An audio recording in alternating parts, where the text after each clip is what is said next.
Price Lord, ஹல்லேலூயா. கர்த்தர் நல்லவர், அவருடைய கிருபை என்றும் உள்ளது. ஆமென், ஸ்தோத்திரம். கடந்த வாரத்தில் நான் ஆராதனைக்கு வர முடியாத சூழ்நிலை இருந்தாலும் வீட்டிலிருந்து ஆராதனையை கர்த்தர் சோத்திரம் தேவ செய்தியை கர்த்தருடைய பிள்ளைகளாய் நீங்கள் கர்த்தருடைய சமூகத்தில் ஆராதிப்பது, இதில் காரியங்களை லைவில் வீடியோவில் நான் பார்த்து கர்த்தரை சோத்திரம் நானும் சேர்ந்து ஆராதித்தேன். கடந்த வாரத்தில் சோத்திரம் 10 நாட்களுக்கு முன்பாக வலது கண்ணில் ஆப்ரேஷன் செய்யப்பட்டது. சோத்திரம் கர்த்தர் நல்ல விதமாய் குணமாக்கி கர்த்தர் தேவ சமூகத்துக்கு நேராக கொண்டு வந்திருக்கிறார். ஹல்லேலூயா. அதற்காக கர்த்தருக்கு நான் கோடி ஸ்தோத்திரங்களை நன்றி ஏறெடுக்கிறேன். ஜெபித்த உங்களுக்கும் நன்றி செலுத்துகிறேன். ஆமென். கர்த்தர் நல்லவர். சரி, இந்த நாளில் ஒரு நல்ல சத்தியத்தை தொடர்ந்து நாம் வாரம் முக்கியமான சத்தியங்களை தியானித்து கொண்டு வருகிறோம். கர்த்தர் ஸ்தோத்திரம் உண்டாகட்டும். கர்த்தர் நல்லவர், அவருடைய கிருபை என்றும் இருக்கிறது. தொடர்ந்து அவருடைய கிருபை காலைதோறும் புதிதாக இருக்கிறபடினாலே இந்த நாளுக்குரிய கிருபைகளை கர்த்தர் தந்து நம்மை ஆசீர்வதிக்க வல்லவர். ஹல்லேலூயா. இந்த நாளிலே ஒரு முக்கியமான ஒரு தலைப்பில் நாம் சத்தியத்தை தியானிக்க போகிறோம். நாம் எடுக்க வேண்டிய நல்ல தீர்மானங்கள். கிறிஸ்தவ வாழ்க்கைக்கு, ஆவிக்குரிய ஜீவியத்திற்கு நாம் ஒவ்வொரு குடும்பத்தாரும் தனிப்பட்ட ஒவ்வொருவரும் நல்ல தீர்மானங்களை எடுத்து நாம் செயல்படுத்துவது அது அவசியம் என்று வேதம் சொல்கிறது. ஹல்லேலூயா. நல்ல தீர்மானங்கள் நம்மை நல்வழியில் நடத்தும். ஹல்லேலூயா. தவறான தீர்மானங்கள் எடுக்கிற ஆட்கள் உண்டு, அது தவறான பாதையில் அவளை கொண்டு போகும். ஆனால் ஆண்டவருடைய பிள்ளைகளாய் நாம் சத்தியத்தை அறிந்தவர்களாய் இருக்கிற நாம் நல்ல தீர்மானங்களை வேதத்திலிருந்து நாம் அநேக காரியங்களை அறிந்து கொள்ள முடியும். சோத்திரம். ஆகவே அந்த நல்ல தீர்மானங்கள் பரிசுத்தவான்களுடைய வாழ்க்கையில் எடுத்திருக்கிற காரியங்களை அறிந்து நாம் எல்லா விதத்திலும் சோத்திரம் நல்ல தீர்மானங்களை உடையவர்களாய் அதாவது தீர்மானங்களை நாம் எடுத்து நாம் அதன்படி வாழ்வதற்கு வேண்டிய பலனை கிருபைகளை கர்த்தர் நமக்கு தருவாராக. ஹல்லேலூயா. சோத்திரம். ஒரு 7 பாயிண்டில் யோசுவா புஸ்தகத்தில் சோத்திரம் 24ஆம் அதிகாரம் 15-16 வசனம் உங்களுக்கு தெரிஞ்ச வசனம் தான், வாசிங்கள். கர்த்தரை சேவிக்கிறது சோத்திரம். மோசேக்கு பிற்பாடு தேவனுடைய சபையை, பழைய ஏற்பாடு சபையை நடத்துவதற்கு தேவன் தெரிந்து கொண்ட பாத்திரமான யோசுவா, அந்த பரிசுத்தமான அந்த தேவனுடைய மனுஷன் சொல்லுகிறார், இஸ்ரவேல் ஜனங்களை பார்த்து சொல்லுகிறார். காரணம், அவர் பாருங்கள், அவருடைய வயதாகிடுச்சு, அவருக்கு எப்பொழுது மரணம் வரும்ன்றது அவர் தெரியாது. சோத்திரம். இப்படிப்பட்ட ஒரு சூழ்நிலையில் தான் சோத்திரம் அந்த பூமி விட்டு கடந்து போனாலும் தேவனுடைய சபையானது தொடர்ந்து தேவனுக்காக உறுதியாய் நிற்கணும், நல்ல தீர்மானம் எடுத்தவர்களாய் கர்த்தரை உறுதியாய் பற்றி கொண்டு வாழணும் என்பதில் அவர் கவனமுள்ளவராய் இருந்தார். ஆகவே தான் சொல்லுகிறார், 15 வசனம் வாசிக்கிறோம். கர்த்தரை சேவிக்கிறது உங்கள் பார்வைக்கு ஆகாததாய் கண்டால், ஆமாம் சோத்திரம், கர்த்தரை சேவிக்கிறது உங்கள் ஆகாததாய் காணக்கூடாது. கர்த்தரை சேவிக்கிறது தான் அவசியம். ஏன்னா உங்களை உண்டாக்கினவர், சிருஷ்டித்தவர், என்னை உங்களையும் தெரிந்து கொண்டவர், அவரை மட்டுமே சேவிக்க நாம் தெரிந்து கொள்ளப்பட்டிருக்கிறோம், அழைக்கப்பட்டிருக்கிறோம், வேறுபரிக்கப்பட்டிருக்கிறோம், அவர் இரத்தத்தால் கல்வி பரிசுத்தப்படுத்தப்பட்டிருக்கிறோம். ஆமென். ஹல்லேலூயா. கர்த்தரை மட்டுமே ஆராதிக்க. பழைய ஏற்பாடு சபையாருக்கு மட்டுமில்லை, புதிய ஏற்பாடு சபையாருக்கு நமக்கு ரொம்ப முக்கியமான ஒரு சத்தியம் அது. சரி, பின்ன யாரை சேவிப்பீர்கள் என்று இன்று நீங்கள் சொல்லணும், இன்னைக்கு நீங்கள் தீர்மானம் எடுக்கணும்னு சொல்கிறார். சரி, தெரிந்து கொள்ளுங்கள். நதிக்கு அப்புறத்தில் சேவித்த தேவர்களை சேவிப்பீர்களோ. பிதாக்கள்னு சொல்கிறது ஆபிரகாம் ஈராக் தேசம், இப்போ இருக்கிற ஈராக் தேசம், அது முற்காலத்தில் மெசொப்பொத்தேமியா, கல்தேயர் தேசம், சினையார் தேசம் இப்படிலாம் சொல்லப்படுகிறது. அந்த தேசத்தை தான் குறிக்குது. அப்போ 2 நதிகளுக்கு நடுவே இருக்கிற தேசம் சோத்திரம், யூப்ரட்டிஸ், டைக்ரிஸ் என்ற நதிகளுக்கு நடுவில் இருக்கிற ஒரு தேசம். அங்கேருந்து தான் கர்த்தர் ஏறக்குறைய 1000 கிலோமீட்டருக்கு அங்கிட்டு இருக்கிறதான கானான் தேசத்துக்கு வந்து அதை சுதந்திரிக்க அந்த அவருடைய சந்ததிக்கு அதை வாக்களித்தார். ஹல்லேலூயா. சோத்திரம்.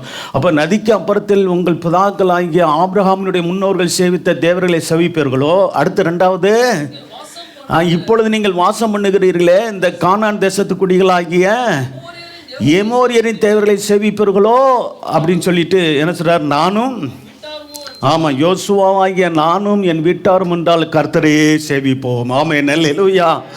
ஆமாம். அப்போ சொல்லும்போது அவங்களும் என்ன சொல்கிறாங்க, நாங்களும் கர்த்தர் தான் ஐயா சேவிப்போம் அப்படின்னு ஒரு தீர்மானம் எடுக்கிறாங்க, உறுதி கொடுக்குறாங்க. அடுத்த வசனத்தை வாசிங்க. இன்னும் பல சில காரியங்கள் சொல்கிறாங்க, ஆனால் 16 வசனம் வரைக்கும் போதும். ஸோ வாசி. அப்பொழுது ஜனங்கள் பிரத்யுத்தரமாக வேற தேவர்களை சேவிக்கும்படி கர்த்தரை விட்டு விழுகிற காரியம் எங்களுக்கு எப்படி இருப்பதாக, தூரமாக இருப்பதாக. ஹல்லேலூயா. ஆமாம். இன்றைக்கும் சோத்திரம் விக்கிராராதனை விட்டு நாம் ஆண்டவரை கர்த்தரை ஆவியான தேவனை ஆவியோடு உண்மையோடு தொழுது கொண்டு இருக்கிறோம். இந்த நிலையை விட்டு ஒரு நாளும் பின்வாங்கக்கூடாது. ஹல்லேலூயா. எந்த சூழ்நிலை வந்தாலும் மனுஷர்களை பிரியப்படுத்தியோ கர்த்தர் சோத்திரம் உண்டாகட்டும், அல்லது நாம் சோத்திரம் மற்றவர்களால் மஞ்சிக்கப்பட்டோ சோத்திரம் பலவந்தப்படுத்தப்பட்டோ எந்த ஒரு காரியத்திலையும் குறிப்பாக கர்த்தரை விட்டு தூரமாக போகிற காரியம் நமக்கு இருக்கவே கூடாது. ஹல்லேலூயா. அப்படி இருந்தால் அந்த கர்த்தருக்கென்று வைராக்கியமாய் உறுதியாக இருந்தால் தான் தேவனை நம் பட்சத்தில் உறுதியாக இருப்பார். ஹல்லேலூயா. இதுதான் உண்மை. சரி, இப்போ ஒன்று என்ன தீர்மானம் இருக்கணும், நானும் என் வீட்டாரும் கர்த்தரையே சேவிப்போம். ஹல்லேலூயா. நான் மட்டும் இல்லை, என் வீட்டார் எல்லாரும். சோத்திரம். நீங்கள் உங்கள் குடும்பம் உங்கள் பிள்ளைங்க சந்ததிகள் இருந்தால் சந்ததியாய் கர்த்தரை சேவிக்கணும். வேதம் சொல்கிற ஒரு சந்ததி கர்த்தரை சேவிக்கும், அது தலைமுறையாய் ஆண்டவருடைய சந்ததி எனப்படும். ஹல்லேலூயா. ஆண்டவருடைய சந்ததியாக நம்முடைய பிள்ளைகள் இருக்கணுங்க, நம்முடைய பிள்ளைகள் சந்ததிகள் இருக்கணும். சோத்திரம். நம்ம இப்போ கர்த்தருக்கு ரட்சிக்கப்பட்டு கர்த்தருக்குள் வந்து சோத்திரம் சில குடும்பங்களெல்லாம் பார்க்கும்போது பிள்ளைங்க சோத்திரம் கர்த்தரை கர்த்தரை சேவிக்கிறதில்ல, தேவனை விட்டு பின்வாங்கி போயிடுறாங்க, உலகத்துள்ள போயிடுறாங்க. சோத்திரம். அந்நிய தேவர்களை வழிபட போயிடுறாங்க. இப்படிலாம் நம்ம பார்க்குறோம். சோத்திரம். சில பேரப்பிள்ளைங்க பிள்ளைங்க தாய் தப்பனமாக இருக்கிறாங்க, பிள்ளைங்க இருக்கிறாங்க, சில பேரப்பிள்ளைங்க பின்வாங்கி போயிடுறாங்க. இப்படிலாம் நம்ம பார்க்குறோம். கர்த்தர் சோத்திரம் உண்டாகும் சந்ததி. அப்போ பாருங்கள், ஒரு சந்ததி பின்வாங்கி போச்சுன்னா அவர்கள் தொடர்ந்து மற்றவர்கள் என்ன பண்ணுறாங்க, அவங்க பிள்ளைகளும் சந்ததிகள் பின்வாங்கி போயிடுவாங்க. இதுதான் ரொம்ப நம்ம கவனமாக இருக்கணும். கர்த்தர் சோத்திரம் உண்டாகட்டும். கடைசி காலத்தில் நாம் உறுதியாக இல்லாத பட்சத்தில் நாம் கைவிடப்பட்டு போயிடுவோம். சோத்திரம். ஆகவே சங்கீதம் 17 சங்கீதம் 17 அதிகாரம் 3வது வசனத்தை வாசிங்க. நீர் என் இருதயத்தை பரிசோதித்து ராக்காலத்தில் விசாரித்து என்னை புடமிட்டு பார்த்து பாருங்களா, புடமிடுறீங்க. அப்போ பாருங்கள், ஆண்டவர் நம்மை புடமிட்டு பொன்னாக சுத்த பொன்னாக நம்முடைய ஜீவியம் விளங்கும்படியாய் நம்மை புடமிடுகிறார். ஹல்லேலூயா. ஆமாம். சோத்திரம். அந்த சில சோதனைகள், சில பரீட்சைகள், சில சிக்ஷைகள், இதெல்லாம் நம்முடைய ஆவிக்குரிய ஜீவியத்தில் நம்மை புடமிடுகிறது. ஹல்லேலூயா. கர்த்தருக்காக உறுதியாக இருக்க உதவுகிறது. இதெல்லாம் சில சமயம் அவசியம். நாம் சோர்ந்து போயிடக்கூடாது. நம்ம விசுவாசத்தை கர்த்தர் பரீட்சித்து பார்ப்பார். நாம் ஆவிக்குரிய வாழ்க்கையை நாம் எப்படி தேவன் உறுதியாக கர்த்தருக்காக நிற்கிறோம் என்பதெல்லாம் பரீட்சித்து பார்ப்பார். நம் கர்த்தரையே நாமும் நம்முடைய பிள்ளைகளும் சந்தைகளையும் சேவிக்க நாம் கவனமுடையவர்களாக இருக்கிறோமா, நல்ல தீர்மானம் எடுத்து நடக்கிறோமான்னு கர்த்தர் பார்ப்பார். அதான் சொல்கிறார் பாருங்கள், என் வாய் மீறாதபடிக்கு. ஆமாம், அந்த கீழே உள்ள பகுதி தான் முக்கியம். என் வாய் மீறாதபடிக்கு தீர்மானம் பண்ணினேன். ஹல்லேலூயா. தாவீது சொல்கிறார், என் வாய் மீற விட மாட்டேன். ஹல்லேலூயா. ஆமாம். சோத்திரம். கர்த்தர் சோத்திரம் உண்டாகட்டு. பாருங்கள், நம்மளும் சிந்திச்சு பார்ப்போமே. பாருங்கள், சோத்திரம். கண்ணு 2 கண்ணு கொடுத்தார் ஆண்டவர், இல்லையா? கொடுத்துருக்காரா? காது 2 காது கொடுத்துருக்குறாரா? சோத்திரம். அடுத்து என்ன கொடுத்துருக்கிறார்? மூக்கில் கூட 2 சோத்திரம் இந்த என்னது மூச்சுக்குள்ளாக இருக்கிறது. சரி, ஆனால் வாய் மட்டும் ஒன்று கொடுத்துருக்காரு. ஏன்? ஒரு வாய் படுத்துகிற பாடே பெரும்பாடாக இருக்குல்ல. வாய் மீறிடுமா? சோத்திரம். பாருங்கள், கர்த்தருடைய பிள்ளைகள் அன்பாக சொல்கிறேன், நாம் ஒருவரையும் சோத்திரம் வாயாடி என்ற பேர் வாங்கவே கூடாதுங்க. ஹல்லேலூயா. ஆமாம். சோத்திரம். ஒரு சில பிள்ளைகளை வாயாடி அப்படின்னு சொல்லுவாங்க. சோத்திரம். அது நல்ல சாட்சியா? இல்லவே இல்லை. ஹல்லேலூயா. சோத்திரம். சரி, கர்த்தருக்கு மகிமை. ஒருவர் ரட்சிக்கப்பட்டதுக்கு முன்பாக நம்ம அப்படி இருந்திருக்கலாம். ரட்சிக்கப்பட்ட பிற்பாடு நம்மை குறித்து சொல்லணும். கர்த்தர் ஸ்தோத்திரம். அந்த பிள்ளை நல்ல குணசாலி. ஹல்லேலூயா. ஆமாம், நல்ல ஒரு சாந்தமுள்ள பிள்ளை, பொறுமை உள்ள பிள்ளை. எல்லாரையும் ஆண்களை குறித்தும் பெண்களை குறித்தும் ஒரு சாட்சி இருக்கணும். ஸ்தோத்திரம். அன்பானவங்க இப்படின்னு தான் பேர் எடுக்கணுமே தவிர ஸ்தோத்திரம். சரி பாருங்கள், இன்னும் சில வசனங்களை வாசிக்கலாம் பாருங்கள். ஏன் வாய் மீறாதபடிக்கு தீர்மானம் பண்ணார்னா, கர்த்தர் ஸ்தோத்திரம் உண்டாகட்டும், அந்த வாயினால் பாருங்கள், அந்த தீர்மானம் மட்டும் இல்லை, இன்னொரு தீர்மானம் கூட எடுத்தார். சங்கீதம் 34:1 வாசிங்க. தாவீது எப்படிப்பட்ட தீர்மானம்? நான் கர்த்தரை எக்காலத்திலும் ஸ்தோத்தரிப்பேன், அவர் துதி எப்போதும் என் வாயில் இருக்கும். ஹல்லேலூயா. கர்த்தரை எக்காலத்திலும் ஸ்தோத்தரிக்கிறேன்னு சொல்லி நான் தீர்மானம் எடுத்தார். ஹல்லேலூயா. அவர் துதி எப்போதும் என் வாயில் இருக்கும். இப்படி இருந்து பாருங்க, நம்முடைய வாய் மீறாதுங்க. ஸ்தோத்திர. பரிசுத்தவான்கள் சாதாரணமாக ஆவியானவருடைய ஒத்தாசையோடு கூட வார்த்தைகள் சொல்லலை, அவர்கள் கடைபிடிச்சாங்க. ஸ்தோத்திரம். அப்போ பழைய ஏற்பாடு சபையாரும் புதிய ஏற்பாடு சபையாரும் ஸ்தோத்திரம் அந்த நம்முடைய வாய் மீறாதபடிக்கு, இந்த வாய் என்று சொல்லும் போது அங்கே இருக்கிற நாக்கை தான் இங்கே இருக்கிறது. ஸ்தோத்திரம். வாய் நமக்கு உண்ண ஸ்தோத்திரம், நம்முடைய தண்ணீர் குடிக்க, இதுக்கு நமக்கு அந்த வாயை கர்த்தர் படைச்சிருக்கிறாரு. ஸ்தோத்திரம் அவசியம். ஆனால் வாய்க்குள் இருக்கிற வாய் மீறாதபடின்னு சொல்லும்போது என் வாயில் இருக்கிற அந்த நாக்கு, அது வேதம் சொல்லுகிறது, கர்த்தருடைய பிள்ளைகள் எப்படி இருக்கக்கூடாதான்? இரு நாக்கு உள்ளவர்களாக இருக்கக்கூடாதான். இரு நாக்கு உள்ளது எது தெரியுமா? கேள்விப்பட்டிருக்கீங்களா? பாம்பு பார்த்துருக்கீங்களா?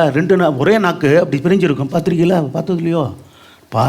நான் பாம்புனாலே படையே நடுங்கும். யார் பாம்பை பார்க்கறது? ஆமாம், ஒரு நாக்கு அது எப்படி பிரிஞ்சிருக்கு தெரியுமா? ரெண்டாக பிரிஞ்சிருக்குங்க. அதான் சொல்லப்பட்டிருக்குது. நான் இரு நாக்குள்ள, வேதத்தில் இப்படி சொல்லப்படுது, இரு நாக்கு உள்ளவர்களாயிராமல். சோத்திர. கபடமுள்ள நாவே உனக்கு என்ன கிடைக்கும் அப்படின்னு இருக்குது வேதத்தில். அப்படி கபடமுள்ள நாவாய் நம்முடைய நாவு இருக்கவே கூடாது. அல்லேலூயா. நம்முடைய நாவை கர்த்தர் தொடுவாராக. அல்லேலூயா. அப்போ ஸ்தோத்திரம். அந்த நாவி பாருங்கள், அபிஷேகத்தை கொடுக்கும்போது கூட கர்த்தர் எங்கே வைக்கிறாரு அபிஷேகத்தை தெரியுமா? நாவில் தான் வைக்கிறார். ஏன்னா நாவு பரிசுத்தப்படணும், நாவு சுத்திகரிக்கப்படணும், நாவு நல்ல விசுவாச வார்த்தைகளை பேசணும், நாவு துதியை ஆண்டவருக்கு துதியை பாடல்களை பாடி ஆண்டவரை மகிமைப்படுத்துகிறோம். தாவீதை போல நல்ல தீர்மானம் எடுக்கணும். நான் கர்த்தரை காலத்திலும் ஸ்தோத்தரிப்பேன். ஹல்லேலூயா. அப்படின்னா என்ன அர்த்தம்? எல்லா வேலையிலையும், சந்தோஷமாக இருக்கிற வேலையிலும் கர்த்தரை ஸ்தோத்தரிப்பேன், துக்கமான சமயம் வந்தாலும் நான் கர்த்தரை ஸ்தோத்தரிப்பேன். எல்லா ஸ்தோத்திரம் எனக்கு கர்த்தர் ஸ்தோத்திரம் நன்மையை செய்திருந்தால், நன்மை நிறைய செய்திருக்கிறார், அப்பயும் ஸ்தோத்தரிப்பேன். நான் எதிர்பார்க்கிற நன்மை கிடைக்காது இருந்தாலும் கர்த்தரை ஸ்தோத்தரிப்பேன். ஹல்லேலூயா. ஸ்தோத்திரம். கர்த்தர் அப்படியாக நாம் சரி இன்னொரு வசனத்தை கூட வாசிப்போம். எபேசியர் 5:3-4 வசனத்தில் அப்போஸ்தலனாகிய பவுல் எபேசு சபைக்கு சொல்லும்போது சொல்லுகிற வார்த்தையை பாருங்களேன். பாருங்க, இது நமக்கு புதிய ஏற்பாடு சபையாக இருக்குது, ரொம்ப முக்கியமானது. பரிசுத்தவான்களுக்கு ஏற்றபடி இங்கே இருக்கிற நம்ம ஒவ்வொருவரும் ரட்சிக்கப்பட்ட ஞானஸ்தானம் எடுத்த எல்லாருமே ஆண்டவர் பரிசுத்தவான்களாக பார்க்கிறார். ஹல்லேலூயா.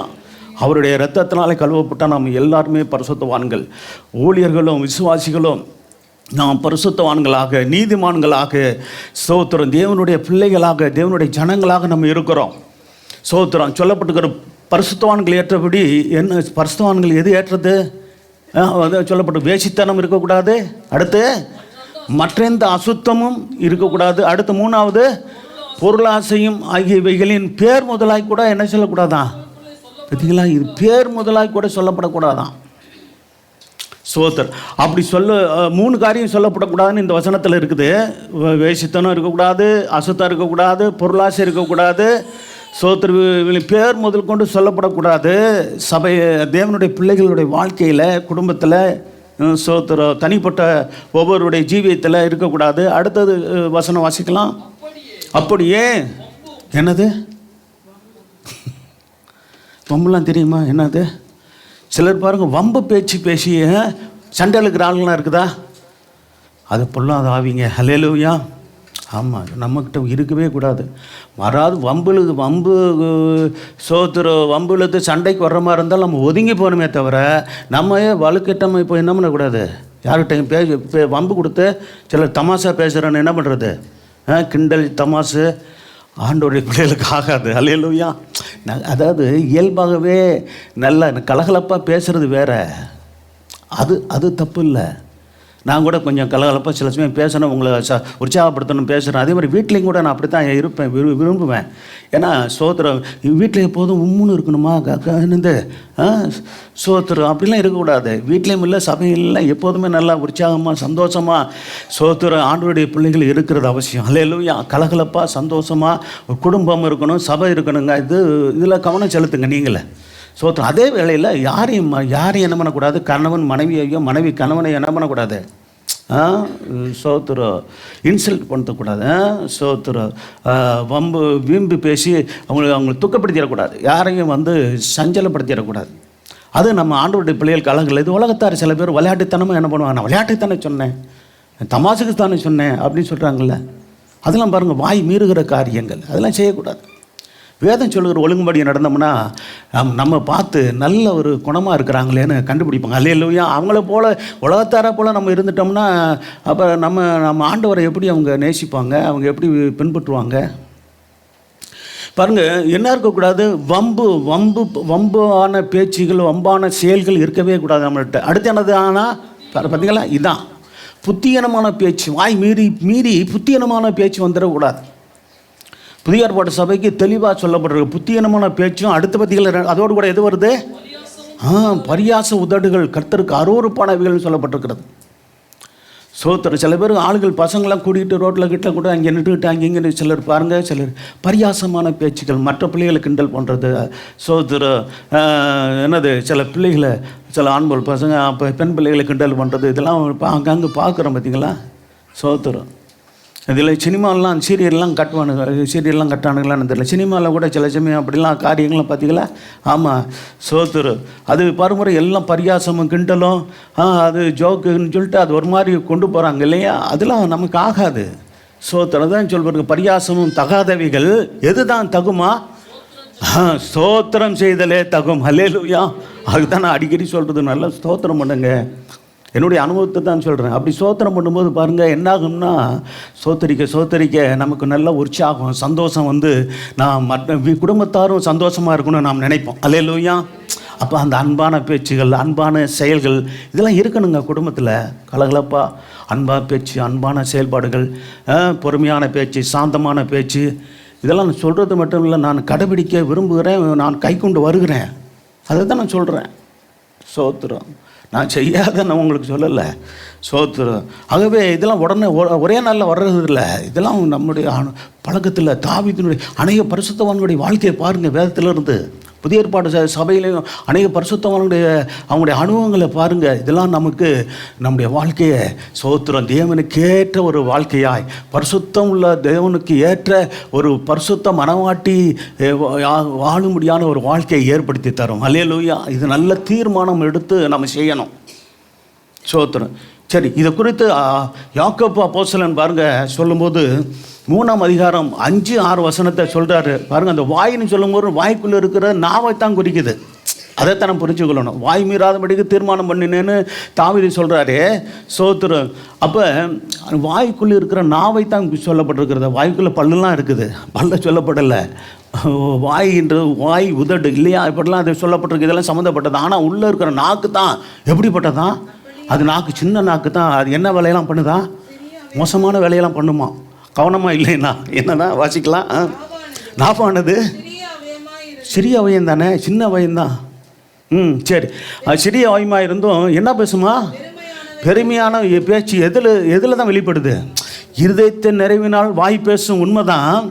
ஆனால் அது எது மூலமாக பேச வைக்கிறது, நாவின் மூலமாக தான் வெளிப்படுகிறது. இப்போ பெருமையான பேச்சு சோதர் அது இயல்பாகவே மனுஷருக்கு ஒரு பெருமையான பேச்சுக்கு அநேகர் அடிமைப்பட்டிருக்கிறாங்க. பெருமையான எண்ணம், பெருமையான சிந்தை, பெருமையான பேச்சு, பெருமையான நடத்தை, பெருமையான பார்வையில் கூட இருக்குது. கண்ணில் கூட பெருமையான பார்வை இருக்குதான். இப்படிலாம் பைபிள் இருக்குது. அது சொல்கிறதெல்லாம் 100க்கு 100 உண்மை. அப்படியே நாவானதும் சிறியவமாக இருந்தும் பெருமையானவைகளை பேசும். பாருங்கள், சிறிய நெருப்பு பார்த்தீங்களா. சிலர் குடும்பத்தில் அந்த நாவின் சண்டைகள் இருக்குது பாருங்கள். அந்த நாவின் சண்டைகள்னால் வருகிற குடும்பங்களில் பெரிய பாருங்கள் சோத்திரம் போர்க்களமாக இருக்கும். சமாதானம் இருக்காது, குடும்பத்தில் பிரிவினை உண்டாயிருது. சில குடும்பங்களில் விவாகரத்து வரைக்கும் போகிறது காரணம் பார்த்தீங்களா. காரணம் என்ன, வாயுடைய கட்டுப்பாடு இல்லை. பேச்சில் சோத்திரம் தன்னடக்கம் இல்லை. வேதத்தில் சொல்லப்பட்ட ஆவியின் கனிகளில் ஒன்று என்னங்க? இச்சை, அடக்கம். அதில் அந்த அடக்கம்னு வரும்போது ஒன்று இச்சை என்ற அடக்கம், அது அவசியம்தான். அதே சமயத்தில் தன்னடக்கம் என்ற அதோடு கூட அடக்கம்ன்றதுன்னு இதெல்லாம் வருது, அதெல்லாம் வரும். அப்போ சில காரியங்களில் நம்ம கர்த்தருடைய துணையோடு கூட சோத்திரம் நம்ம என்ன பண்ணணும்? சோத்திரம் நமக்கு தெரியும் இது சரியாக அது தவறான ஆவியானவர் உணர்த்துகிறார் இல்லையா? சோத்திரம் பெருமையான பேச்சு அந்த எண்ணம் வரும்போதே ஆண்டவர் சொல்வார், மகனே மகளே இது உனக்கு தகுதி அல்ல, பெருமையான எண்ணம் உனக்கு வேணாம், பெருமையான பேச்சு உனக்கு வேணாம், தாழ்மையாய் பேசு, தாழ்மையாய் நடந்து கொள் என்று சொல்லி ஊழியர்களையும் விசுவாசிகளையும் ஆண்டவர் ஞாபகப்படுத்திக்கிட்டே இருப்பார். ஹல்லேலூயா. அப்போ இயேசுவை போல மாறணும்னா நான் சாந்தமும் மனத்தாழ்மையுமா இருக்கிறேன். என்னிடத்தில் கற்றுக்கொள்ளுங்கன்னு சொன்னாரே. ஆண்டவர்கள் எவ்வளோ காரியங்களை கற்றுக்கொள்ள வேண்டிய இருக்கிறது. இங்கே பிரத்யேகமாக அவர் சொல்லும்போது இந்த 2 காரியத்தை முக்கியப்படுத்தி ஆண்டவர் சொன்னார், நான் சாந்தமும் மனத்தாழ்மையாக இருக்கிறேன், நீங்கள் என்னிடத்தில் அதை கற்றுக்கொள்ளுங்க. அப்போ நீங்களும் சாந்தமும் எப்படி இருக்கணும்? மனத்தாழ்மையாக இருக்கணும்னு ஆண்டவர் சொன்னார். அப்போ சாந்தமும் மனத்தாழ்மை இருந்துச்சுன்னா அங்கே என்ன வராது? பெருமையான எண்ணங்கள் வராது, பேச்சு வராது, செயல்பாடு வராது. பாருங்க, பெருமையானது இருக்கிற இடங்களில் பாருங்களேன், யூக பிரச்சனை வந்து குடும்பம் உடைஞ்சிருங்க. கல்யாணம் பண்ணி பிள்ளைங்களாம் சோத்திரம் போயிருக்கிறாங்க. குடும்ப பிள்ளைகளுக்கு ஆலோசனை நம்ம சபையில் எவ்வளோ நல்ல ஆலோசனைலாம் கொடுக்குறோம். ஊழியர்லாம் நானும் சோத்திரம் ஊழியக்கார சகோதரியும் வசனத்தை கொண்டு சோத்திர ஜபத்திலிருந்து கர்த்தர் கொடுத்த வார்த்தைகளை உங்களுக்கு சொல்லி கர்த்தர் உங்களோடு கூட பேசுகிறார். என்னோடு பேசுகிற தேவன் உங்களோடும் பேசுகிறார். அல்லேலூயா. அப்போ நம்முடைய தேவன் பேசாத கல்லோ மண்ணோ மரமோ அல்ல, அவர் பேசுகிற தெய்வம். ஒரு பாடல் இருக்குது, பேசும் தெய்வம் நீர், பேசாத கல்லோ மண்ணோ மரமோ அல்ல. ஆமாம், மண்ணு மரம் கல்லுலாம் என்ன பேசுமா? பேசாது. நம்முடைய ஆண்டவர் பேசுகிற தேவன்.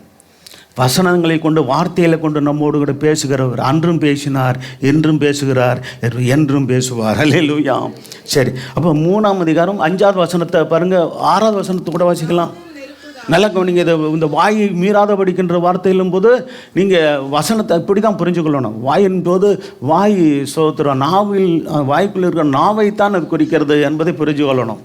சரி, அப்போ அதே சமயத்தில் அவரும் பாருங்கள், இன்னொரு வாயின் காரியங்கள் இன்னொன்று இருக்குது. என்ன செய்யலாம் தெரியுமா? அதாவது இது வேதம் சொல்கிறது போஜன பிரியர்கள். அதுக்கு ஆண்டவருடைய பிள்ளைகள் இருக்கக்கூடாது. சோத்திர வேதத்தில் பாருங்கள், போஜன பிரியன் சோத்திரம் குடிகாரனும் போஜன பிரியனையும் கர்த்தர் அருவருக்கிறார்னு சொல்லப்பட்டிருக்கிறது. போதைக்கு அடிமையாக கூடாதுங்க யாரும். எந்த ஒரு சின்ன போதை காரியங்களும் நம்மள்கிட்ட இருக்கக்கூடாது. எந்த சின்ன போயில சின்ன சோத்திரம் மான்கள் சில பேர் அதில் சிக்கிக்கொள்கிற ஆட்கள் உண்டு. சிகரெட்டு, சோத்திரம், போதை வஸ்து, சோத்திரம், என்னது பான் பராக்க என்னமோ சொல்கிறாங்கல்ல, ஹான்ஸு, அது இதுன்னு பாருங்கள், எல்லாமே என்னது ஆபத்தானது. சோத்திரம் ஒன்று சோத்திரம் நம்முடைய நரம்புகளை என்னாக்கிறோம், வீக்காய்க்கிறோம். அடுத்து என்ன தெரியுமா? சோத்திரம் கேன்சர் போன்ற கொடிய வியாதிகளை கொண்டு வந்துடும். எங்கள் உறவினரில் ஒரு சோத்திரம் என்னுடைய சிஸ்டர் இருக்கிறாங்களே, அவங்களுடைய அக்கா சோத்திரம் சம்பந்தி சோத்திரம். அப்போ அவருக்கும் கேன்சர் வந்து இறந்தார். அவருக்கு சோத்திரம் அவர் ரிட்டையர்லாம் ஆகி ஒரு 75 வயசு இருக்கும், இறந்தார். ஆனால் அவங்க மகன் 50 வயசு கூட ஆகலை, 47 வயசு 45 வயசு தெரியல. அவனும் போதை இதெல்லாம் அப்படியே போட்டு அடக்கி வச்சு இதே வட்டி பண்ணிக்கிட்டு இப்படி புற்றுநோய் வந்து இந்த பக்கமே அரிச்சு பிரிச்சு, ஒரு பக்கம் அரிச்சு 2-3 நாளைக்கு முன்னாடி செத்து போனான். சோத்திரம் பாருங்க. அப்போ பாருங்கள், வாழ்க்கை வீணாக போயிடும்.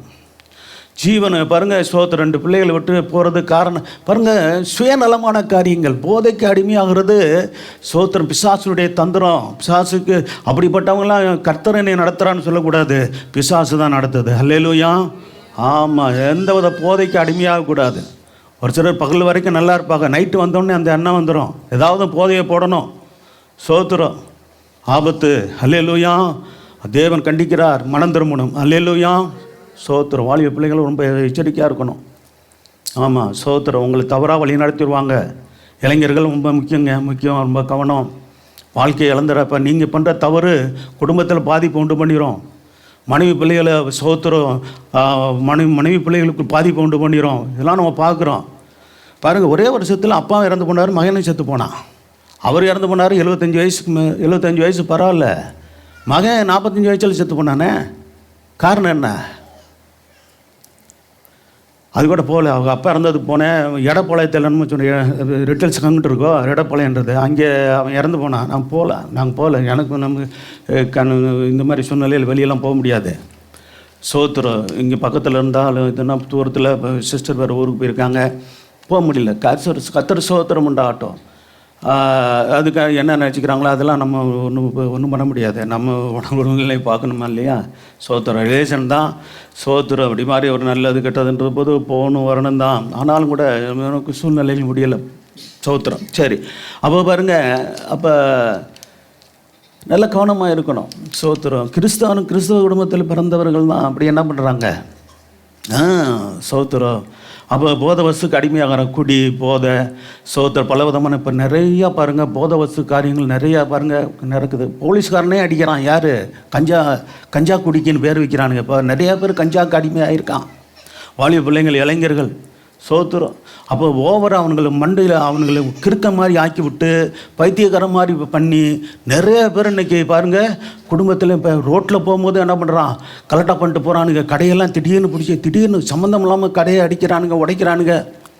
அப்போ பாருங்கள் எப்படிப்பட்டதான காரியங்களை பிசாசு செய்கிறான்றது நீங்கள் பாருங்கள். சோத்து அவர்களை கொண்டு செய்கிறான். அப்போ ஒரு சாதாரண ஒரு நல்லா இருக்க வேண்டிய மனுஷனை அவனை புத்தியை பேதலிக்க வச்சு பல விதமான தீமையான காரியங்களை செய்ய வைக்கிறது எது? பிசாசு. எது? போத வஸ்துகளை பயன்படுத்த வைத்து. ரொம்ப கவனமாக இருக்கணும். உங்கள் பிள்ளைகளை கவனிங்க, பெற்றோர்கள் கவனிங்க. உங்கள் பிள்ளைகள் எப்படி இருக்கிறாங்க? சோத்திரம் என்ன காரியங்களை சிக்கிக்கொள்கிறாங்கன்னு பாருங்கள். அவங்களுக்காக ஜெபம் பண்ணுங்க, அவங்கள கண்டிங்க. சோத்திரம். ஆமாம், திருந்தலைன்னா கடைசியில் சோத்திரம். ஆமாம், கர்த்தர் அடித்து திருத்துவார். ஹல்லேலூயா. அதையும் சொல்லிடுறேன். அவர் எப்படி அடிப்பாருன்னு தெரியாது. சில பேர் ஆண்டவருடைய பிள்ளைன்றதுனால சுதந்திரம் கொஞ்சம் இறக்கம் வச்சு அப்படியெல்லாம் புத்திமதி சொல்லி பார்ப்பார், கண்டித்து பார்ப்பார். கேட்கலைன்னா அப்புறம் என்ன முடிவு வரும்னு ஒன்றும் சொல்ல முடியாது. கிறிஸ்து ஆண்டவர் தலைவராக இருக்கிறார். நாமளாம் அவருடைய அவயங்கள். மட்டும் இல்லாமல் எல்லாரும் ஒருவருக்கொருவர் எப்படி இருக்கிறோமா? அவயங்களாக இருக்கிறோம். இந்த ரகசியம் பெரியது என்று பார்க்குறோம். சபையை குறித்ததான தேவன் வைத்திருக்கிற நோக்கமும் சித்தமும் ரகசியமும் பெரியது. சரி, அப்போ சோத்திரம். அப்போ 2 காரியம் பார்த்தோம். ஒன்று, என்ன முக்கியமான தீர்மானம் இருக்குன்னு, நானும் வீட்டாரும் கர்த்தரையே சேவிப்போம் என்ற தீர்மானம். 2வது, என் வாய் மீறக்கூடாது. அப்போ என் நாவை நான் கட்டுப்படுத்தி சோத்திரம். அப்போ இதை நம்ம கட்டுப்படுத்த நாம் விருப்பம் இருக்கணும். அதை கட்டுப்படுத்த கர்த்தருடைய கரத்தில் ஒப்புக்கணும். உங்களால் முடியலையா? சோத்திரம். ஆண்டவர்கிட்ட ஒப்பு கொடுத்து, ஆண்டவரே என் நாவில் உடைய அபிஷேகம் இறங்கட்டும். ஹல்லேலூயா. என் நாவை தொடுங்க ஆண்டவரே. சோத்திரம். ஏசாயா சொன்னார் பார்த்தீங்களா? என் நாவை என்ன பண்ணுங்க?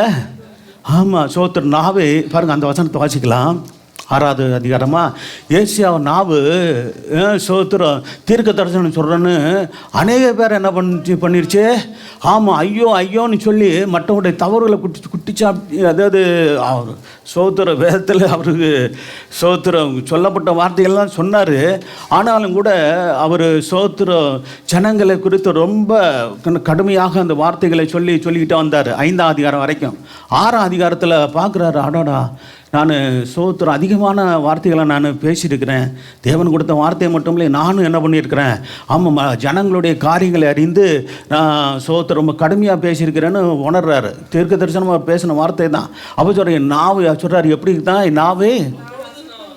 சோத்திரம். வாசிக்கலாம். 6ஆம் அதிகாரம் தானே? 6ஆம் அதிகாரம் எத்தனை வசனம்? அப்பொழுது நான் ஐயோ அதமானே.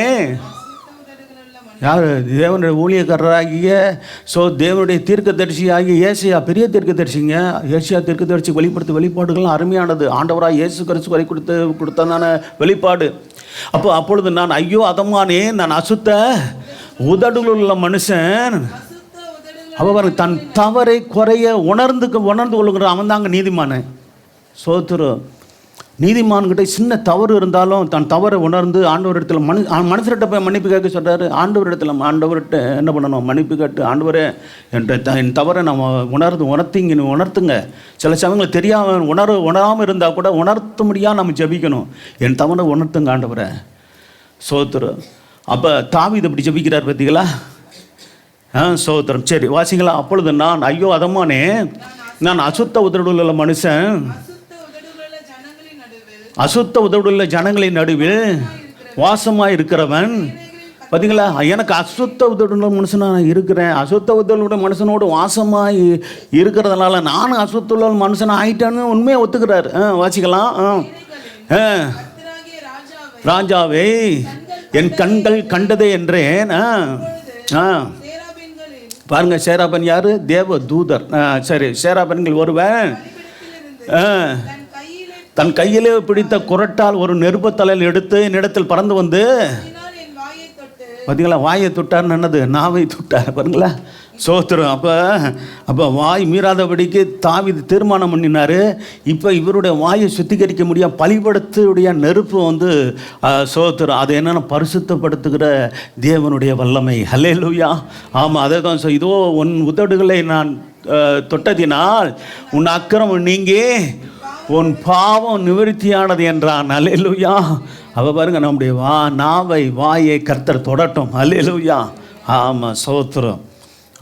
அப்போ இந்த வாயை கர்த்தர் தொட்டுட்டாருன்னா அங்கே சோத்திரம். எந்த சில பாவங்கள் அதிகமாக என்னது?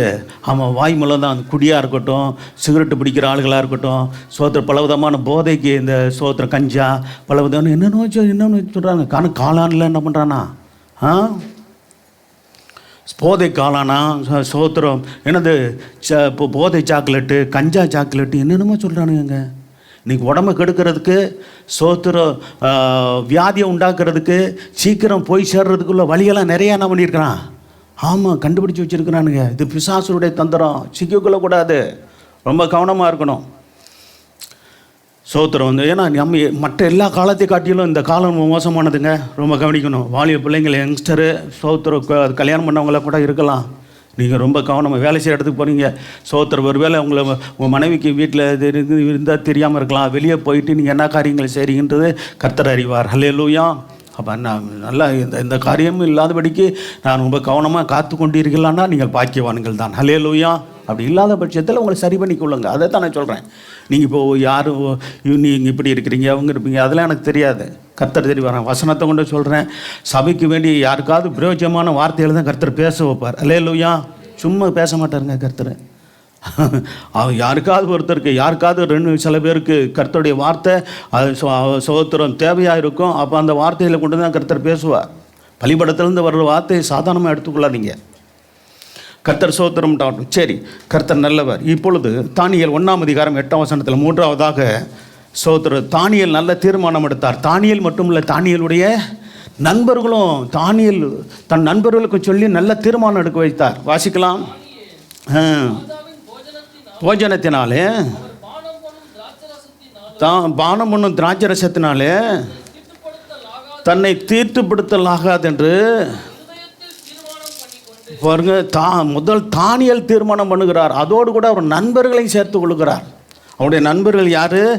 சோத்திரம். சாத்ராக், மேஷாக், ஆபேத்நேகோங்கிறது யார் வச்ச பேர்? சோத்திரம் பாபிலோன் ராஜா வச்ச பேர். ஆனால் அவங்களுடைய பெற்றோர் வச்ச பேர் என்னது? 7ஆம் வசனம் 1:7 வாசிக்கிறோம். சோத்திரம். தானியேலுக்கு என்ன பேர் வச்சானா ராஜா?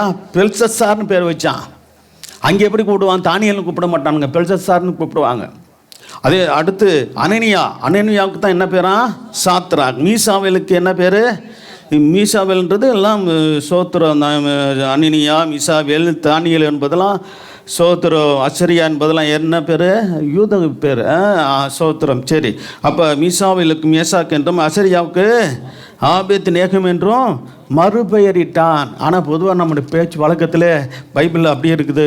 சாத்ராக், மேசாக், ஆபேத்நேகோன்னு சொல்லி சொல்கிறோம். ஆனால் அது என்ன பேர் தெரியுமா? சோத்திரம்.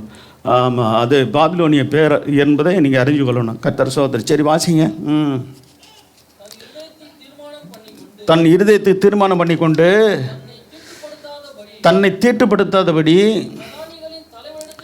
பிரதானிகளின் தலைவனிடத்தில் என்ன செஞ்சானா, அப்படி திட்டுப்படக்கூடாது, என் சரீரம் திட்டுப்படக்கூடாது, என் ஆவி திட்டுப்படக்கூடாது, என் ஆத்மா திட்டுப்படக்கூடாது என்ற வைராக்கியம் எனக்கு உங்களுக்கு இருக்கணுங்க. அல்லேலூயா. ஆமாம், திட்டுப்பட விடக்கூடாது. அப்போ தான் நம்ம பரிசுத்தமுள்ள தேவனுக்கு பிரியமுள்ள ஒரு பிள்ளையாக நம்ம வாழ முடியும். கர்த்தர் சோதரம் உண்டாகட்டும். இந்த கடைசி காலத்தில் நம்ம வாழ வேண்டிய வாழ்க்கை ஒரு சவாலான, கர்த்தருக்காக வாழ வேண்டிய ஒரு வைராக்கியமான வாழ்க்கை. அல்லேலூயா. அப்படிப்பட்டவங்க தான் ஜெயம் கொண்ட ஒரு வாழ்க்கை வாழ முடியும், கிறிஸ்தவ வாழ்க்கை வாழ முடியும். சோதரம் அப்படி இல்லை, கர்த்தர் மன்னிப்பார்ன்றதுக்காக நம்ம என்ன பண்ணிடக்கூடாது. ஆமாம், சோதரம். ஆனால் பாருங்கள், காண்டவர் பாவங்களை தவறை மன்னிப்பார். ஆனால் அந்த பாவம் செய்தனுடைய விளைவு நம்ம சரீரத்தில் இருக்கும். நல்லா கவனிக்கணும். ஆமாம், சோத்திரம். அது நம்ம வேதனைப்படுத்தும். அதனால் சோத்திரம், இதெல்லாம் ரட்சிக்கப்பட்ட முன்பாக அப்போ சில காரியங்கள், நம்ம தவறு காரியங்கள் இருந்தாலும் ரட்சிக்கப்பட்ட பிற்பாடு நம்ம முழுமையாக வெறுத்து முற்றிலுமாய் நம்ம காத்துக்கணும். அப்போ தான் நம்முடைய அடுத்த சந்ததிக்கு முன்மாதிரியாக இருக்க முடியும். இல்லை, உண்மை தானே?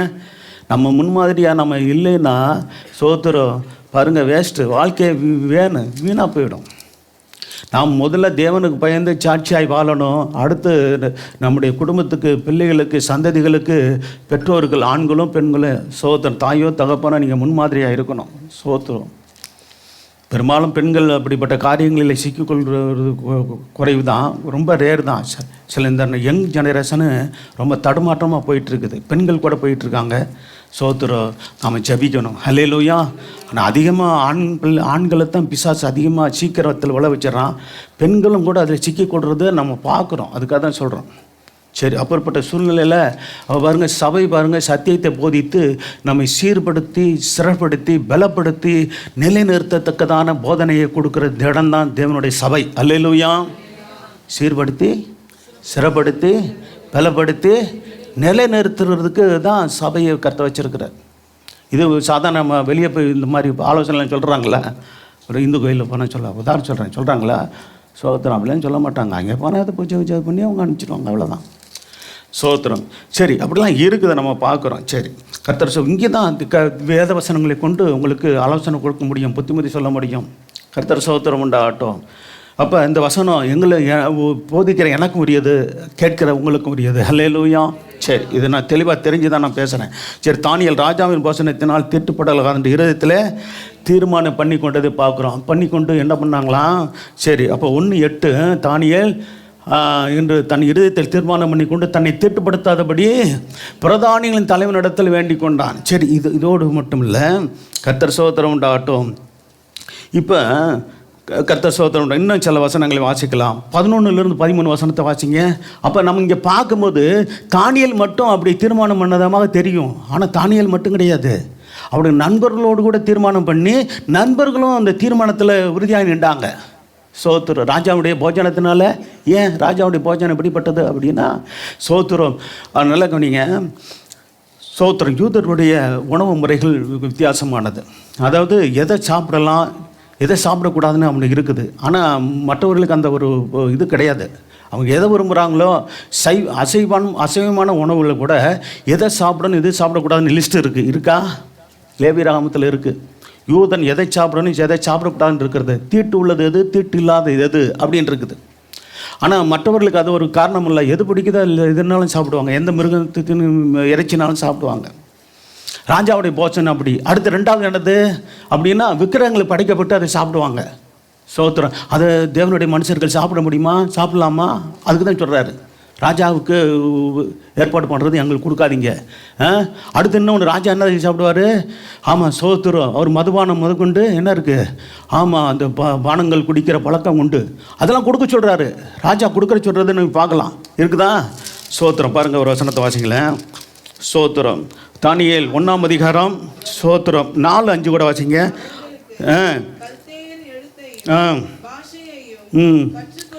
அது தவிர்க்க முடியாது. கல்தேயரின் எழுத்து பாஷையை கற்றுக் கொடுக்கணும். ஏன்னா கல்தேயர் தேசமாகிய பாபிலோனில் இருக்கிறாங்க. ராஜாவுக்கு சோத்திர அரசியலை சேவிக்கிறதான ஒரு பல அறிஞர்கள், சோத்திரம் ஒரு திறமைசாலிகள் வேணும்னு செலெக்ஷன் பண்ணுறதில் இவங்களும் அடிமைகளாக கொண்டு போகப்பட்ட சோத்திர யூதர் தேசத்திலேருந்து கொண்டு போகப்பட்டவங்க தான் இவங்கெல்லாம். சோத்திரம். தானியேல் மற்றும் அவருடைய நண்பர்கள் மற்றும் மற்ற பல தேசத்தை சேர்ந்தவங்க அன்னைக்கு பல நாடுகளை ஆண்டு கொண்டு வந்ததை நம்ம பார்க்குறோம். சோத்திரம். வாசிக்கலாம். ராஜா தன் பிரதானியின் தலைவனாகிய கற்பித்தான். ராஜா அடுத்த 5ஆம் வசனம். ராஜா பார்த்தீங்கன்னா தான் உண்ணும் போஜனத்திலையும் தான் குடிக்கும் திராட்சை ரசத்திலையும் அவருங்க திராட்சை ரசம் அவங்களாம் சாதாரணமாக போத வஸ்துள்ள திராட்சை ரசத்தை குடிப்பார். இவர் யார் குடிப்பார்? ராஜா குடிப்பார். சோத்துரு அதெல்லாம் கொடுங்கன்னு சொல்கிறாரு. அதெல்லாம் அவங்க பரவாயில்ல கொடுங்க சோத்துரு. ஆனால் நாங்கள் குடிக்க மாட்டோம். பற்றிங்களா என்ன தீர்மானம்? பற்றிங்களா நீங்கள் ஓசியாக கிடைச்சுன்னு என்ன பண்ணுறாங்க நண்பர்கள்? அப்படி தான் என்ன பண்ணுவானுங்க, இது வாடா நீ ஒன்றும் செலவு பண்ண வேணா, நான் ட்ரீட் வைக்கிறேன்டா, நான் உனக்கு என்ன பண்ணுறேன். சோத்துறோம். வேலைக்கு படிச்சுட்டு வேலைக்கெல்லாம் போக போகிறீங்க பிள்ளைங்க, நல்லது போங்க. ஆனால் நம்ம சுற்றி இருக்கிற நண்பர்கள்ட்ட கவனமாக இருங்க. அல்லேலூயா. கூப்பிடுவான். சோத்துறோம் ஜாலியாக இருக்கலாம்டா. சோத்துறோம் அப்படின்னு சொல்லி கூப்பிடுவான். சோத்துறோம். அவள் பாரு இன்னைக்கு அதில் அவங்க சொல்கிற ஆளுக்கெல்லாம் நீங்கள் பார்த்தீங்களா, எனக்கு சங்கடமாக அது துக்கமாக இருக்குது, குடிக்கிறேன்டா அன்றைக்கி, அப்படி குடிப்போம் அப்படின்மா. நீங்கள் ஜாலியாக இருக்கிறேன்டா குடிப்போம்டா. எப்படி துக்கமாக இருந்தாலும் குடிப்பாங்களா? ஜாலியாக இருந்தாலும் என்ன பண்ணுவாங்களா? சோத்துறோம். அப்போ பிசாசுடைய எல்லா இந்த தந்திரமான காரியங்கள் இதெல்லாம் ரொம்ப கவனமாக இருக்கணும். சோத்துறோம். நம்ம இப்படி விலகி ஞானமாய் கவனமாக ஜீவிக்கணும். முதல்ல நம்ம தட்டி விட்டு வெளியே வந்துடணும்னா நம்ம தப்பிச்சோம். பிள்ளைக்கு தப்பிச்சுட்டு இருக்கீங்க இங்கே. சோத்துறோம். ஃப்ரீயாக தான் கூப்பிடுவான். கொக்கோ கோலா குடி, நீ இது குடிக்க மாட்டியா? Coca Cola குடின்றான். குடின்னு சொல்லுவான். என்னது மிராண்டாவா? அதை கொஞ்சம் குடிச்சிட்டு உட்கார்றான் எங்களோட. சரி கம்பெனி கொடுறானுமா. அப்புறம் குறைஞ்சி உங்களுக்கு தெரியாமலே என்ன பண்ணுவான், கொஞ்சம் அதில் சேர்த்து விட்டுருவான். அப்புறம் கொஞ்சம் பழக்கி வந்தோடனே சோத்துறோம். என்னடா ஒரு மாதிரி இருக்குது? ஆமாம் அப்போ தான்டா அப்படியே மிதக்கிற மாதிரி தெரியும். அப்படியே மிதந்து போயிடுவேன். நீ எங்கே போயிடுவேன்? நரகத்துக்கு போயிடுவேன். உஷார். கவனமாக இருக்கணும். சோத்துறோம். இதெல்லாம் நடக்கிற உண்மையை சொல்கிறேன். சோத்துறோம். மாட்டிக்கொள்ளக்கூடாது, சிக்கிக்கொள்ளக்கூடாது. பாருங்க, ஏன் பாருங்கள் எவ்வளோ வைராக்கியம் பார்த்தீங்களா? அப்படி ராஜாவுடைய கட்டில் அப்படி இருந்தாலும் அது பொறுப்பாக இருக்கிறவன்ட்ட என்ன சொன்னார் பார்த்தீங்களா? சோத்திரம் என்ன சொன்னார் பாருங்க. ராஜா குடிக்கும் திராட்சரசம் தினம் ஒரு பங்கு அவர்களுக்கு நியமித்து அவர்களை 3 வருஷம் வளர்க்கணுமா. அதில் முடிவில் பார்த்தீங்களா 3 வருஷம் அவர்களை நல்ல தடகார்த்தமாக நல்ல உணவு கொடுத்து நல்ல எது வேணாலும் சாப்பிடுங்க. சோத்திரம். மேற்கொண்டு ராஜா சாப்பிட்ற உணவு, ராஜா குடிக்கிற பானம், இதுதான் ஆபத்து. ராஜா உணவு எங்கே தான். இன்னொன்று முக்கியமானது, அவங்க சோத்திரம் விக்கிரகங்கள் படைக்கப்பட்டதை சாப்பிடவே மாட்டாங்க யூதர்கள். அப்போ அதெல்லாம் சாப்பிட சொல்கிறான். சோத்திரம். அப்போ இதெல்லாம் இவங்க ஒரு சங்கடமான ஒரு சூழ்நிலை. அப்போ பாருங்கள், ஞானமாக தானியேல் ஒரு காரியத்தை செஞ்சார். என்ன செஞ்சார்? இப்போ வாசிக்கலாம். 11 13 வசனத்தை வாசிங்க.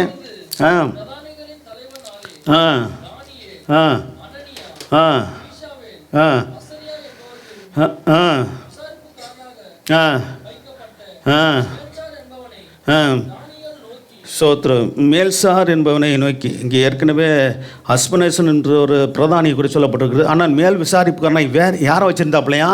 மேல்சார் என்பவனை வச்சுருந்தாங்களாம். சரி வாசிக்கலாம். 10 நாள் வரைக்கும் ஒரு அடியாரை சோதித்து பாரும். பார்த்தீங்களா? 10 நாள் வரைக்கும் எங்களை சோதிங்க. எப்படி சோதிங்கன்னா, எங்களுக்கு என்ன கொடுங்க? சைவ உணவு மட்டும் கொடுங்க. என்ன கொடுங்க? எங்களுக்கு புசிக்க பருப்பு முதலான மரக்கறிகளையும் குடிக்க தண்ணீரையும் கொடுத்து என்ன செய்யுங்க? எங்கள் முகங்களையும் எங்களுக்கு ஏன் சொல்கிறாரு? தானியேல் தனக்கு மட்டும்னு சொல்லினா என்ன பண்ணிப்பாரு? எனக்கு அப்படின்னு சொல்லியிருப்பார்ல. எங்களுக்கு ஏன்னு சொல்கிறாரு? அவர் நண்பையும் சேர்த்துக்கிட்டார், அவங்களும் சேர்ந்துக்கிட்டாங்க. பாருங்கள், நல்ல தீர்மானம் எடுத்து தேவனுக்காக வைராக்கியம் வாடுகிறதுல தானியேல் அவருடைய நண்பர்கள் நல்ல ஒரு முன்மாதிரி. அல்லேலூயா. நம்முடைய நண்பர்கள் அப்படி இருக்கணும். உங்கள் நண்பர்கள் அப்படி இருக்காங்களா? ஆமாம். சோத்திரம். ஆமாம். தேவனுடைய காரியங்களில், தேவனுக்கு பிரியமான காரியங்களில், தேவனுக்கு பிடிக்காத காரியங்களுக்கு விலகி இருக்கணும். தேவனுக்கு பிரியமான காரியங்களை செய்யணும். பாவத்துக்கு விலகி இருக்கணும். பரிசுத்தமான காரியங்களில் நாட்டம் இருக்கணும். இப்படின்னு வைராக்கியம் கொடுக்குறவர்களாக இருக்கிறாங்களா? அவங்க தான் நல்ல நண்பர்கள். அவர்கள் ஆவிக்குரிய நண்பர்கள். அப்படிப்பட்டவரோட தான் அவங்களோட பழக்கம் இருக்கணும்.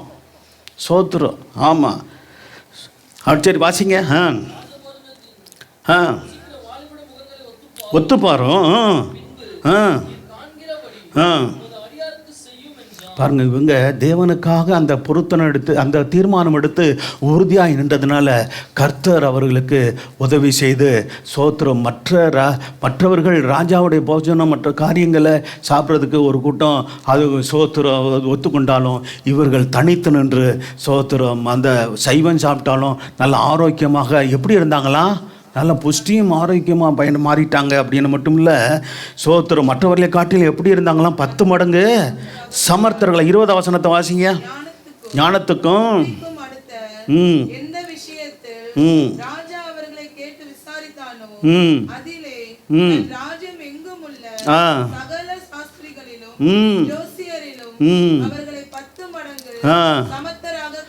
தேவனுக்காக வைராக்கியமாக இருக்கும்போது தேவன் எப்படி உயர்த்துறார் பார்த்தீங்களா? 10 மடங்கு மற்ற ஆட்களை விட சோத்திரம் இவர்களோடு கூட 3 வருஷமாய் வளர்க்க முடியாத ராஜா போஜனத்தையும் பானத்தையும் கொடுத்து வளர்க்க முடியாது சொல்லப்பட்ட மற்றவர்களை காட்டிலும் இவர்கள் எப்படி இருந்தாங்களாம்?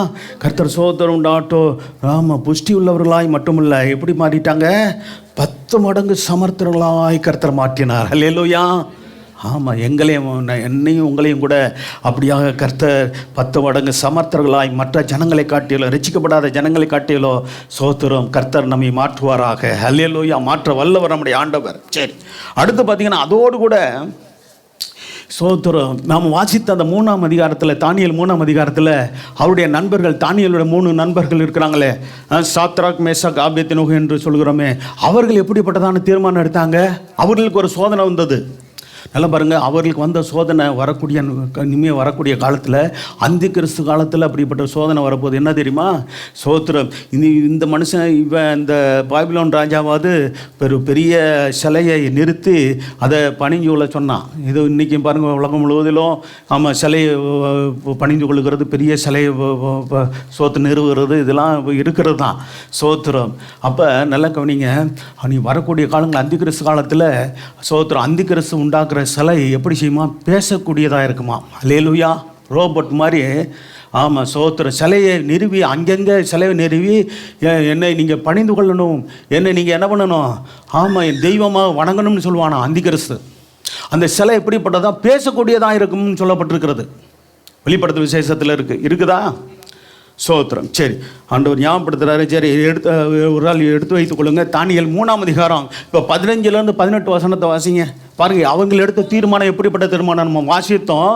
சோத்திரம். பாருங்கள், ராஜாவே ஆமாம் சோத்திரம் அவர்களுடைய காரியங்களை அறிந்து தேவனுக்காக வைராக்கியம் நின்று சோத்திரம் தாங்கள் சோத்திரம் அக்கினி ஜோலையிலே போடுவதற்கு சோத்திரம் தன்னை ஒப்பு கொடுத்தாங்க. பாருங்கள், அது மட்டும் இல்லை, ராஜா கோபம் அடைஞ்சதுனால 7 மடங்கு அதிகமாக என்ன பண்ணானா அந்த அக்னி அக்னி என்ன சொல்லப்பட்டிருக்கிறது? சோத்திரம் அந்த காரியத்தை அக்கினி சூளையை 7 மடங்கு அதிகமாக என்ன பண்ணானா சூடாக்க வச்சானா. சோத்திரம் எரிய வைச்சான்னு சொல்லப்பட்டிருக்கிறது. சரி, இப்போ வாசிக்கலாம்.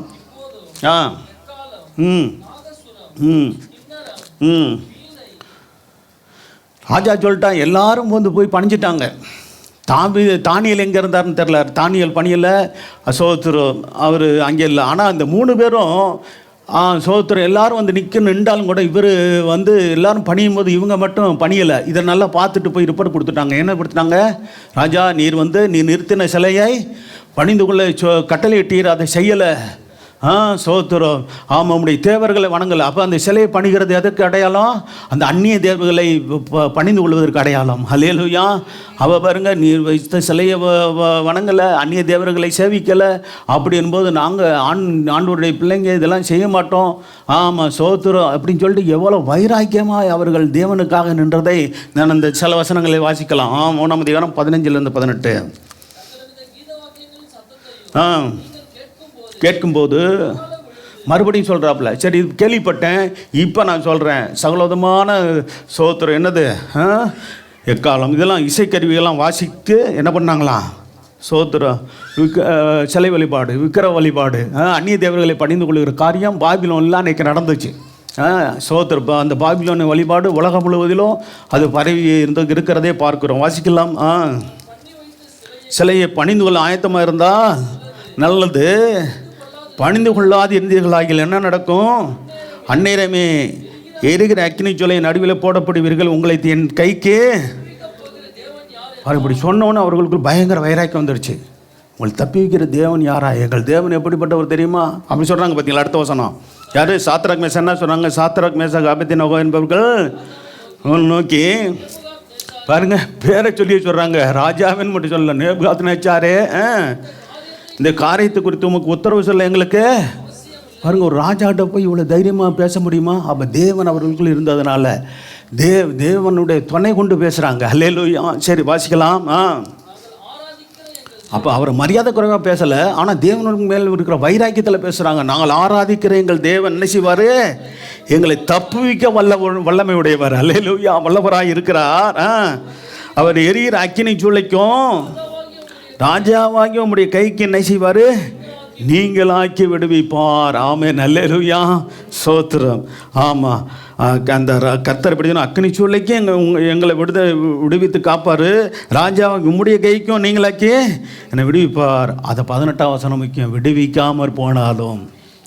இங்கே தான் நம்ம கர்த்தருடைய பிள்ளைகள் ஸ்தோத்திரம். பாருங்கள், அப்போ பாருங்கள், 2 இருக்குது. ஆண்டவருடைய பிள்ளைகளுக்கு விடுவிக்க கர்த்தர் நம்முடைய தேவன் வல்லவர் தான். சில வேலைகளில் சிலருக்கு என்ன பண்ணுவார்? அவர் விடுவிக்காமல் அவரை நம்ம பரீட்சை பார்க்கறது உண்டு.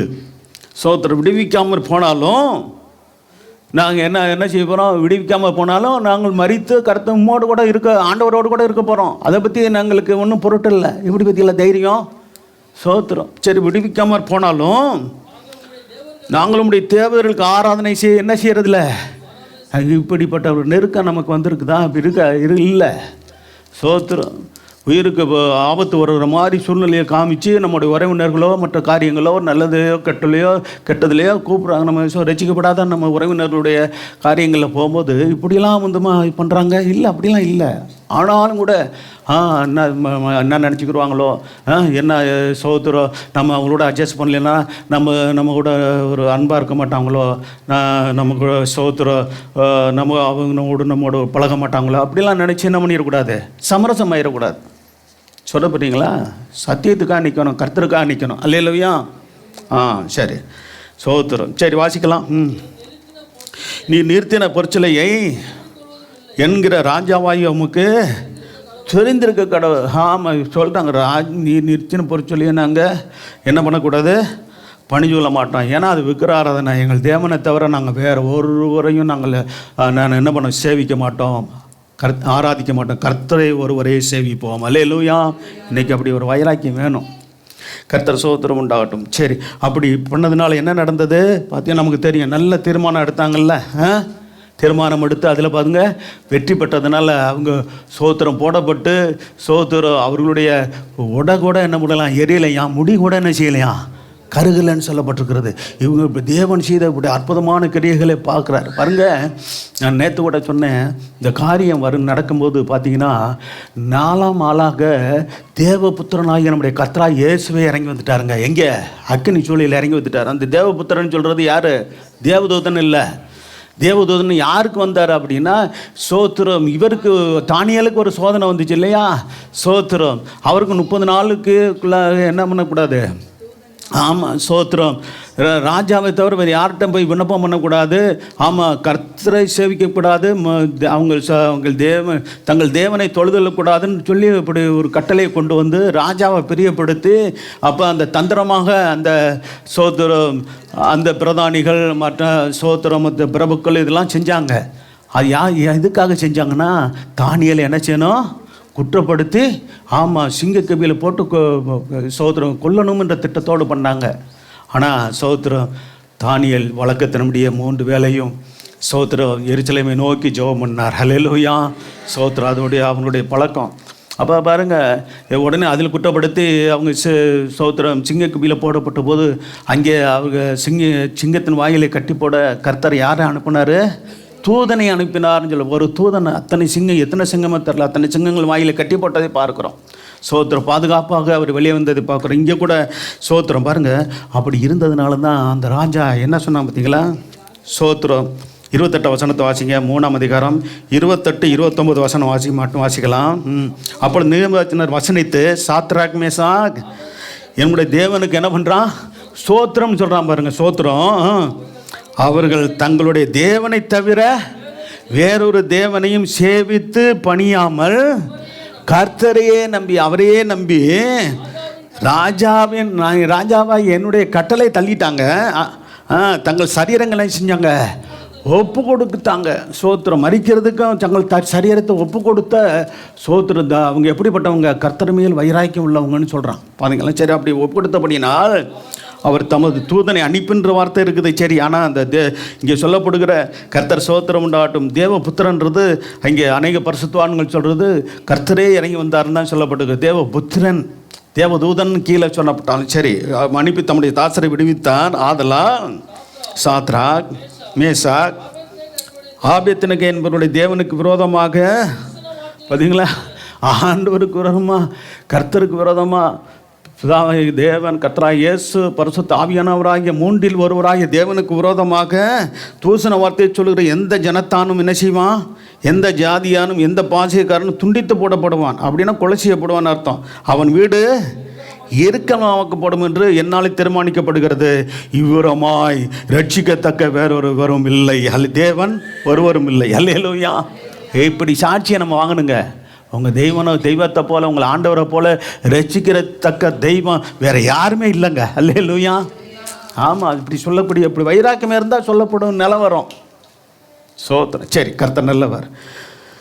அடுத்து பார்த்தீங்கன்னா 4வதாக பிலிப்பியர் 3ஆம் அதிகாரத்தில் 11-14 வசனத்தை வாசித்தா, பரம அழைப்பின் பந்தய பொருளுக்காக இலக்கை நோக்கி அப்போஸ்தலனாகிய பவுல் தொடர்ந்தார்.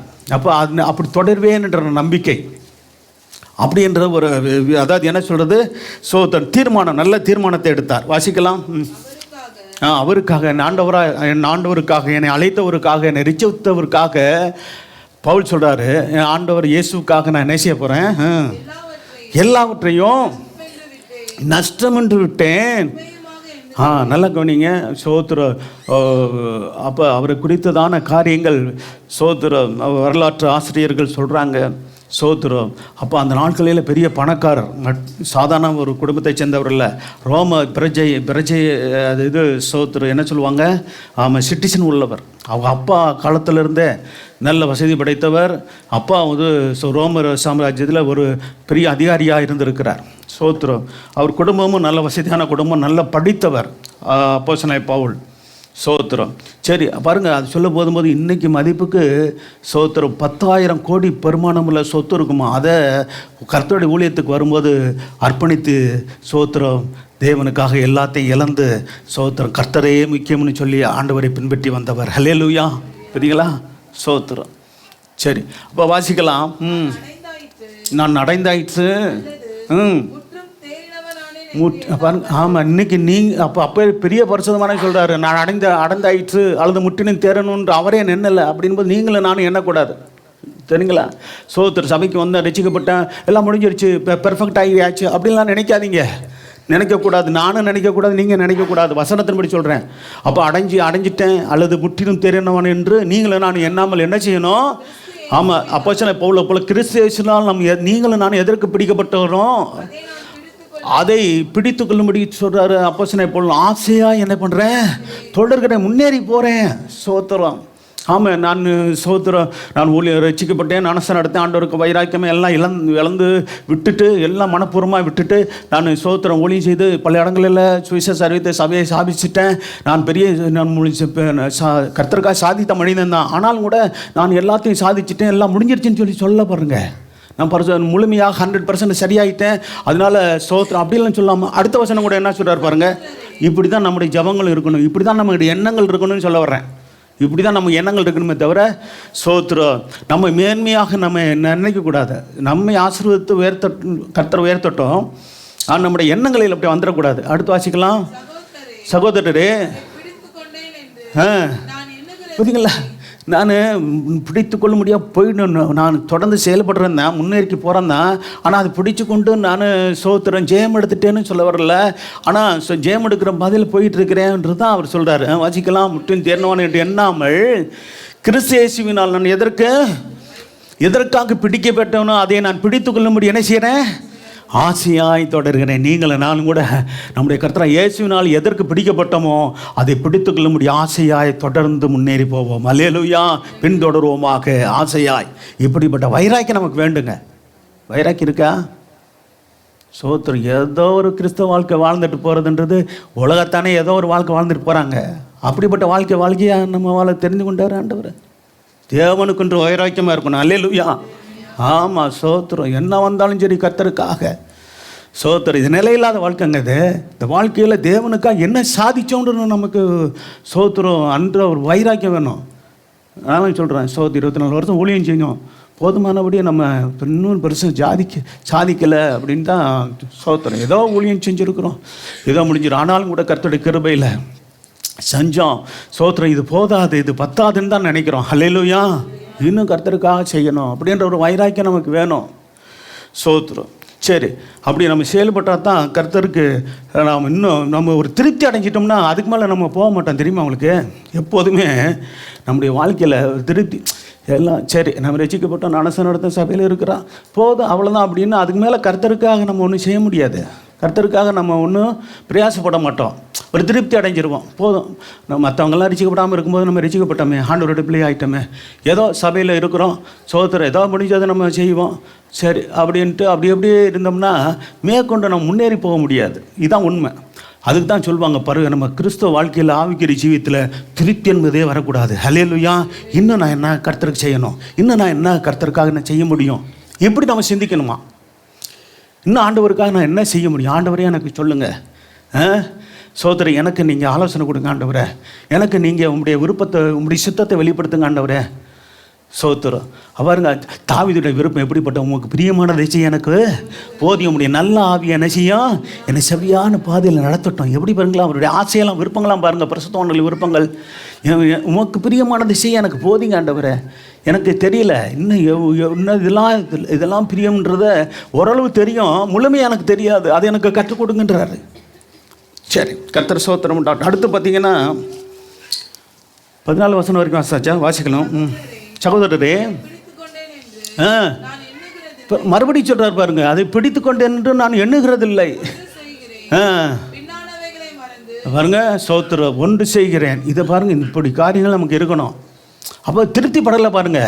சோத்திரம். ஆவிக்கிற ஜீவியத்தில் ஊழியம் ரசிக்கப்பட்டார். சோத்திரம். தேவனுடைய ஊழியத்தை செய்கிறதுக்கு உடனே ஆரம்பிச்சிட்டாரு, எல்லாம் செஞ்சார். சோத்திரம். பல இடங்களை சபையை ஸ்தாபித்தார், ஊழியர்களை நியமித்தார்.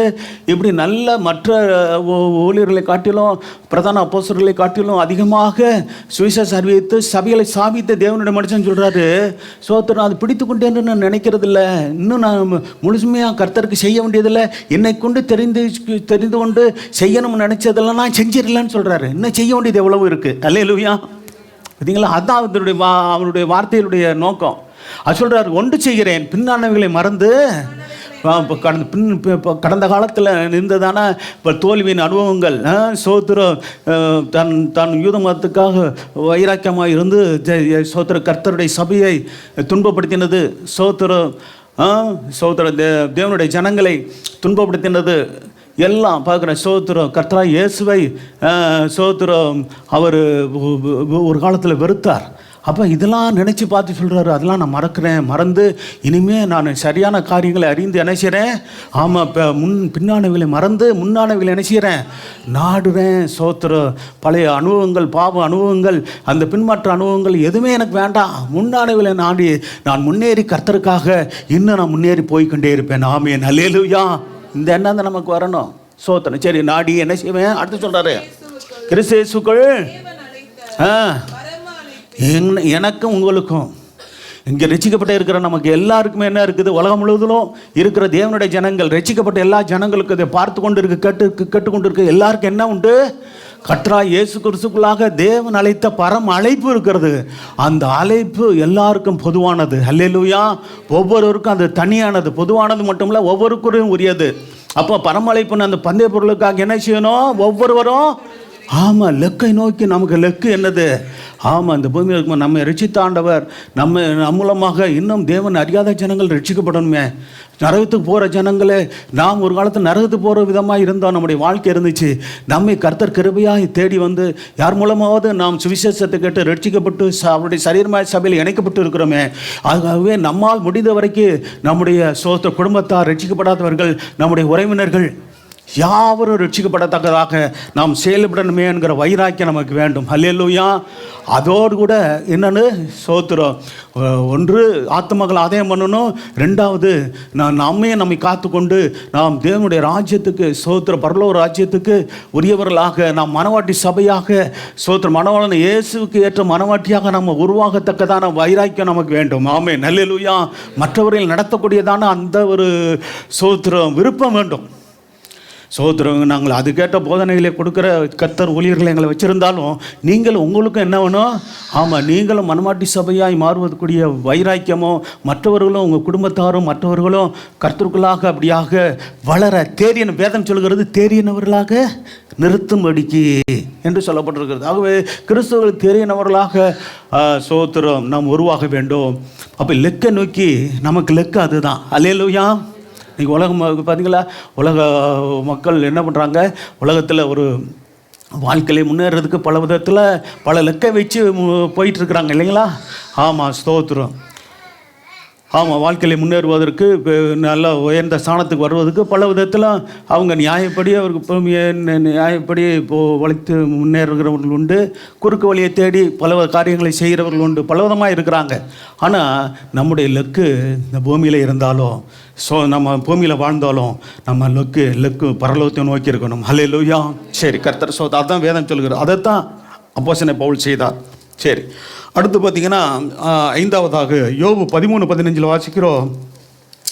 கர்த்தர் அவர் சொல்கிறாரு, கர்த்தர் அவர் என்னை கொண்டு போட்டாலும் அவர் மேல் நம்பிக்கையாக இருப்பேன் என்ற தீர்மானம். பார்த்தீங்களா? சோத்திரம். ஆண்டவர் எனக்கு ஜீவனை கொடுத்தாரு, அவரையும் ஜீவனை எடுத்துக்கொண்டாலும் அவர் மேலே தான் நான் நம்பிக்கையாக இருப்பேன். அல்லேலூயா. எனக்கு எல்லாம் அவர் கொடுத்ததில் ஏற்கனவே எனக்கிட்ட இருந்ததெல்லாம் அவர் கொடுத்தது தான். அவர் கொடுத்தது அவர் எடுத்தார், கர்த்தர் கொடுத்தார், கர்த்தர் எடுத்தார், கர்த்தர் நாமத்துக்கு ஸ்தோத்திரம் சொன்னார். பிள்ளைகளையும் கொடுத்தது அவர் தான். இப்படிலாம் சொல்ல முடியுமா? ஸ்தோத்திரம். அப்போ பாருங்கள், அப்படிலாம் சொல்லிவிட்டு என்ன அவர் ஸ்தோத்திரம், அவர் கொன்று போட்டாலும் என்ன பண்ணுவேன்? அவரைத்தான் நம்புவேன். ஸ்தோத்திரம். அவர் மனைவி சொன்னாங்க, என்ன சொன்னாங்க? தேவனை தூஷித்து ஜீவனை விடுமையான்னாங்க. சோத்திரம். நான் அவரிடத்தில் நன்மையை பெற்றிருந்தோம், தீமையை பெறாமல் இருக்கலாமா? எப்படி சொன்ன வார்த்தையை சொன்னார் பார்த்தீங்களா?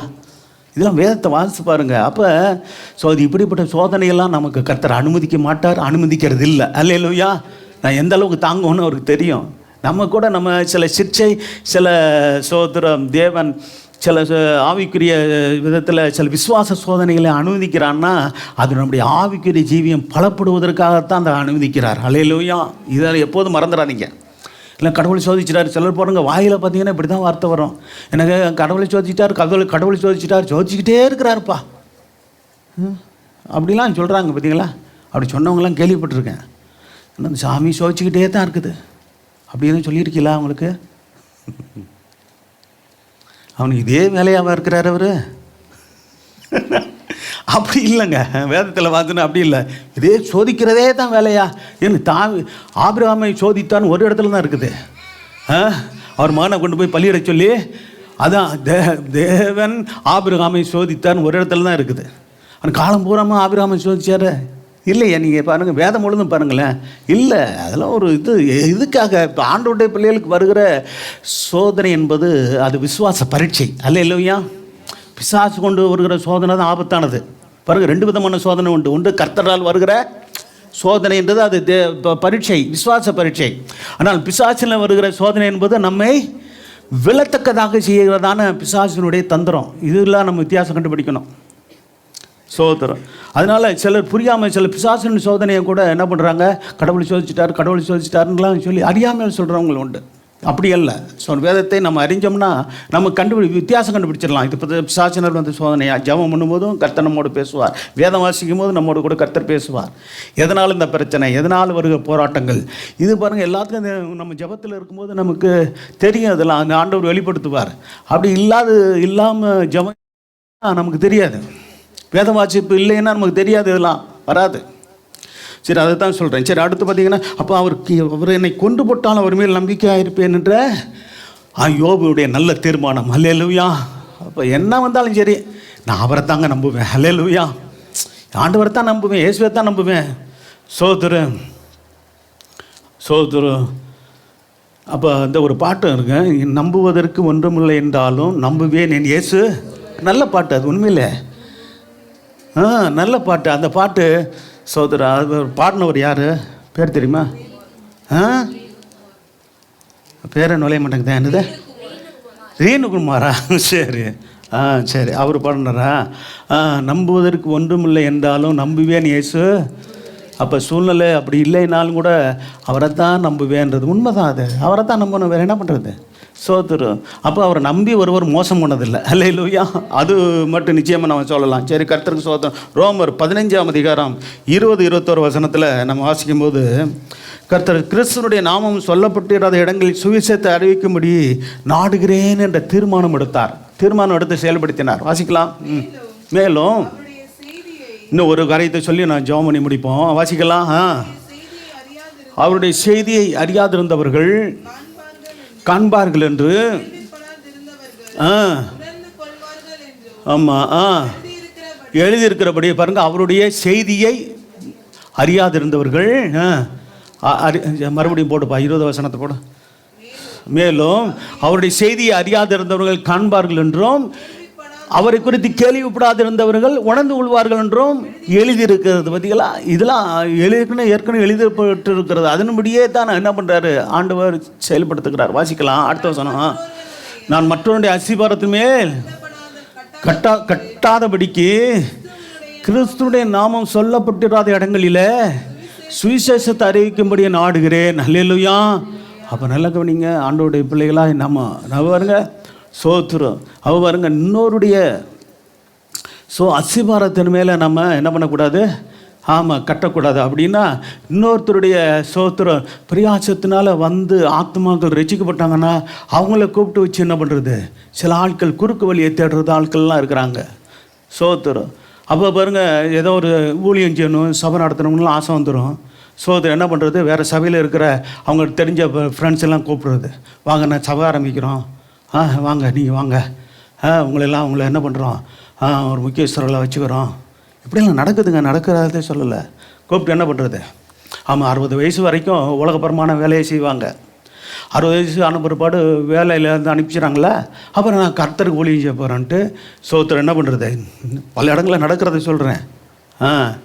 சோத்திரம் கர்த்தர் அழைச்சாருன்னா வாலிப வயதிலே வரணும் கர்த்தர் ஊழியத்துக்கு. அல்லேலூயா. பாருங்கள், ஊழியத்துக்கு வந்தவங்கெல்லாம் பாருங்கள் 30 வயதுக்குள்ளே வந்துடுவாங்க பெரும்பாலும். அதிகபட்சமாக சோத்திரம் பெண்ணாருக்கெல்லாம் ஒரு 37 வயசு ஆயிடுச்சு ஊழியத்துக்கு வரும்போது வந்துடணும். சோத்திரம். அப்போ தான் எனக்கு அது கெட்ட சூழ்நிலை வந்துச்சு. கர்த்தர் சோத்திரம். ஒவ்வொருத்தருக்கும் ஒரு சூழ்நிலை.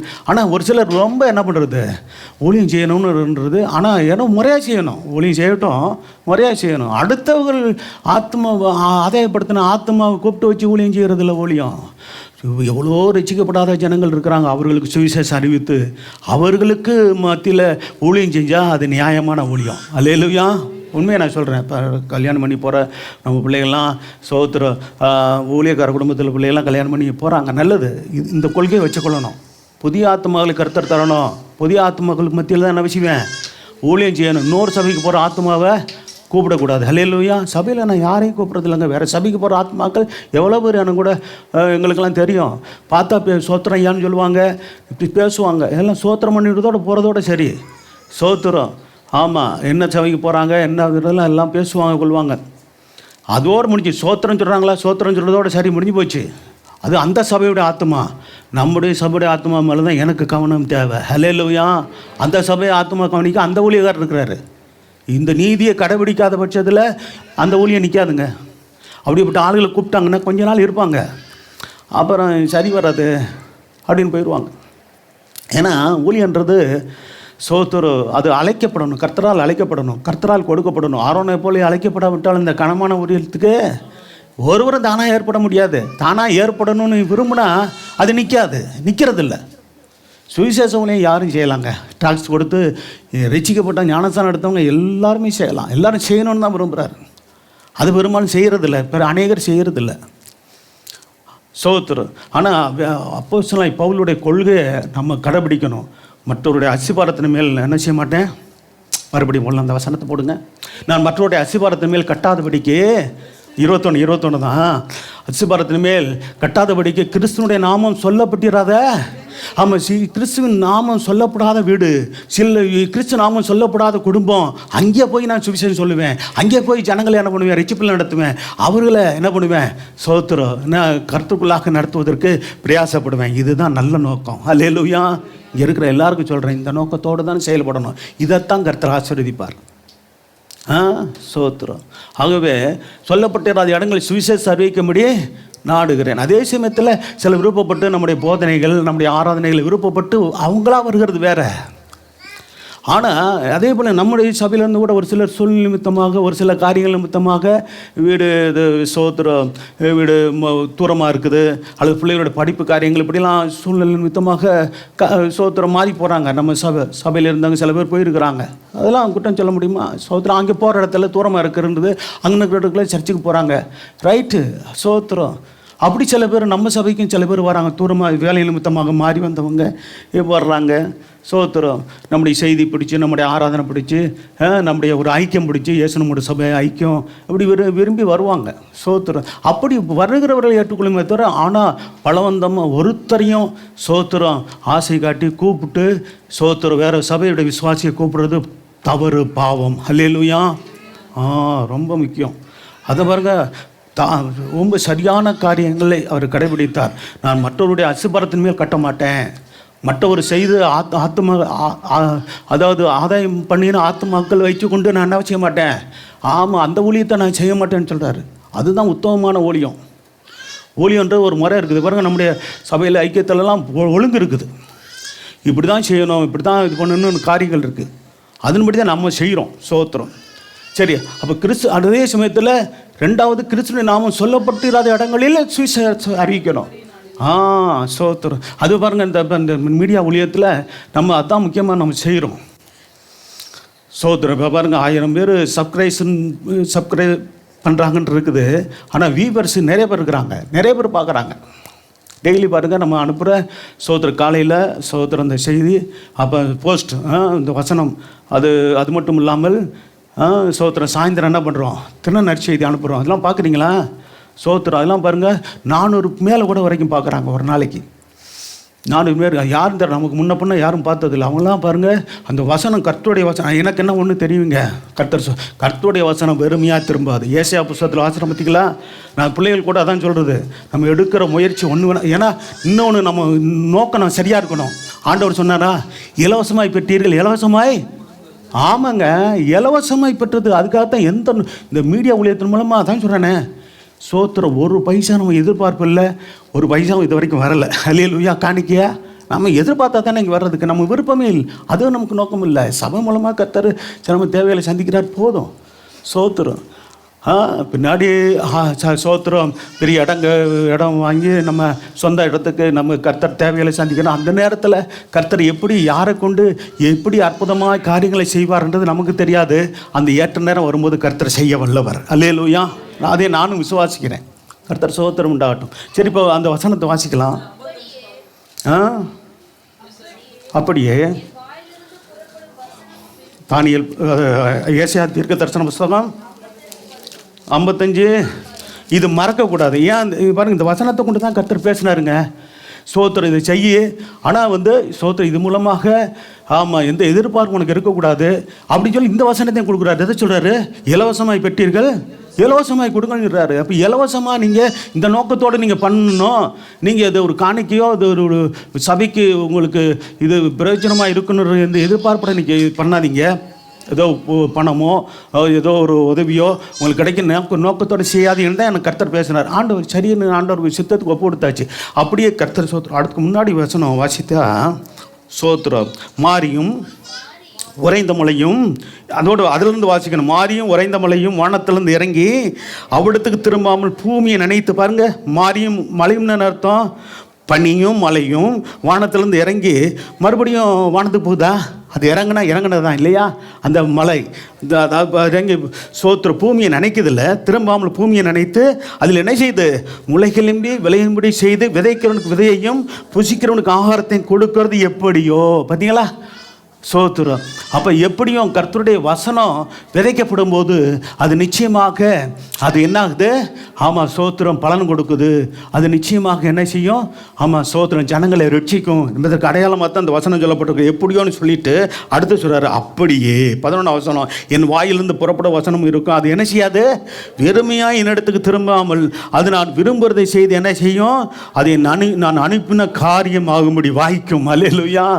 அவர் இதைத்தான் நம்ம செய்கிறோம். ஆமாம், சோத்திரம். ஒரு ஆவரேஜாக நம்ம எடுத்து உதாரணம் சொல்கிறேனே, சோத்திரம். ஆமாம், இது காலையில் தேவ செய்தி இந்த போஸ்ட்டு இப்போ இதெல்லாம் போடுறோம். அதில் 3 நிமிஷம் செய்தி, 1 நிமிஷம் செய்தி இதெல்லாம் போடுறோம். சோத்திரம். சாயந்தரம் சில சமயம் என்னுடைய செய்தியில் கூட என்ன போடுறாங்க? சோத்திரம், அந்த ஷார்ட் மெசேஜ் இதெல்லாம் போடுறாங்க. இதெல்லாம் பார்க்குறாங்க நிறையா பேர். பாருங்கள், 300 பேர் 400 பேர் அது வரைக்கும் பார்க்குறாங்க பொதுவாக. சோத்திரம்.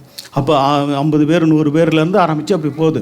அப்போ நம்முடைய நோக்கம் என்னென்னா, எப்படியாவது ஒன்று ஆண்டவருடைய பிள்ளைங்கள் கிறிஸ்தவங்க கூட மற்ற சபையை சேர்ந்தவங்க கூட பார்க்கக்கூடும். நம்முடைய நோக்கம் என்னென்னா, அவங்க பார்க்குறாங்களோ இல்லையோ அது ஒரு பெரிய காரியம் இல்லை. புதிய ஜனங்களுக்கு வசனம் போகணும், புதிய ஜனங்களுடைய ஆண்டோடைய வார்த்தையை அறியணும். இந்த வசனம் அவர்களை தொட்டு அவர்களை சோத்திரம் ரட்சிக்கணும். அல்லேலூயா. அவர்களை ஆசீர்வதிக்கணுன்ற நோக்கத்தோடு தான் அதை செய்கிறோம். அல்லேலூயா. எந்த எதிர்பார்ப்பு இல்லாமல் செய்கிறோம். கர்த்தர் இந்த முயற்சியை தொடர்ந்து ஆசீர்வதித்து கொண்டு இருக்கிறார். அல்லேலூயா. இதுதான் உண்மை, வேறு ஒன்றும் இல்லை. உங்களுக்கு மறைவாக எதுவுமே கிடையாது. எல்லாமே உங்களுக்கு அறிவித்து தான் அந்த ஒரு காரியத்தை செய்கிறோம். கர்த்தர் உங்களை ஆசீர்வதி. சரி, இன்னும் ஒரு காரியத்தை சொல்லி முடிக்கிறேன். யோவான் 3ஆம் அதிகாரத்தில் 29ஆம் வசனம் 30-31 3 வசனங்களை வாசித்து முடிக்கலாம். யோவான் ஸ்நானன் சொல்லுகிற ஒரு அருமையான வார்த்தையை பாருங்கள். மணவாட்டியை உடையவனே பாருங்க, நல்ல கவனிங்க. மணவாட்டியை உடையவனே மணவாளன். மணவாளன் யார்? நம்முடைய கர்த்தராகிய இயேசு கிறிஸ்து. மணவாட்டி யார்? அவருடைய சபை. ஆனால் சோத்திரம், இந்த யோவான் ஸ்நானகன் சொல்லும்போது அவர் மணவாளன் தன்னை அதாவது மணவாட்டின்னு சொல்லலை. அவர் என்ன சொல்கிறாரு? நான் மணவாளனுக்கு தோழன்னு சொல்கிறார். அப்படின்னா தோழன்னா யாருக்கு குறிக்கும்னா பழைய ஏற்பாடு சபையை குறிக்கும். மணவாட்டின்றது புதிய ஏற்பாடு சபையை குறிக்கும். நம்முடைய மணவாளன் கர்த்தராகிய இயேசு தான். அல்லேலூயா. சரி, அப்போ வாசிங்க. மணவாட்டி உடையவனே மணவாளன், மணவாளனுடைய தோழனோ அப்படின்னா யோவான் ஸ்நானகன் நானோ அப்படின்னு அர்த்தம். அருகே நின்று அவருடைய சொல்லை கேட்கிறவனாய் மணவாளனுடைய சத்தத்தை குறித்து என்ன செய்கிறேன்? மணவாளனாகிய கர்த்தராகிய இயேசுடைய சத்தத்தை குறித்து மிகவும் சந்தோஷப்படுகிறேன்.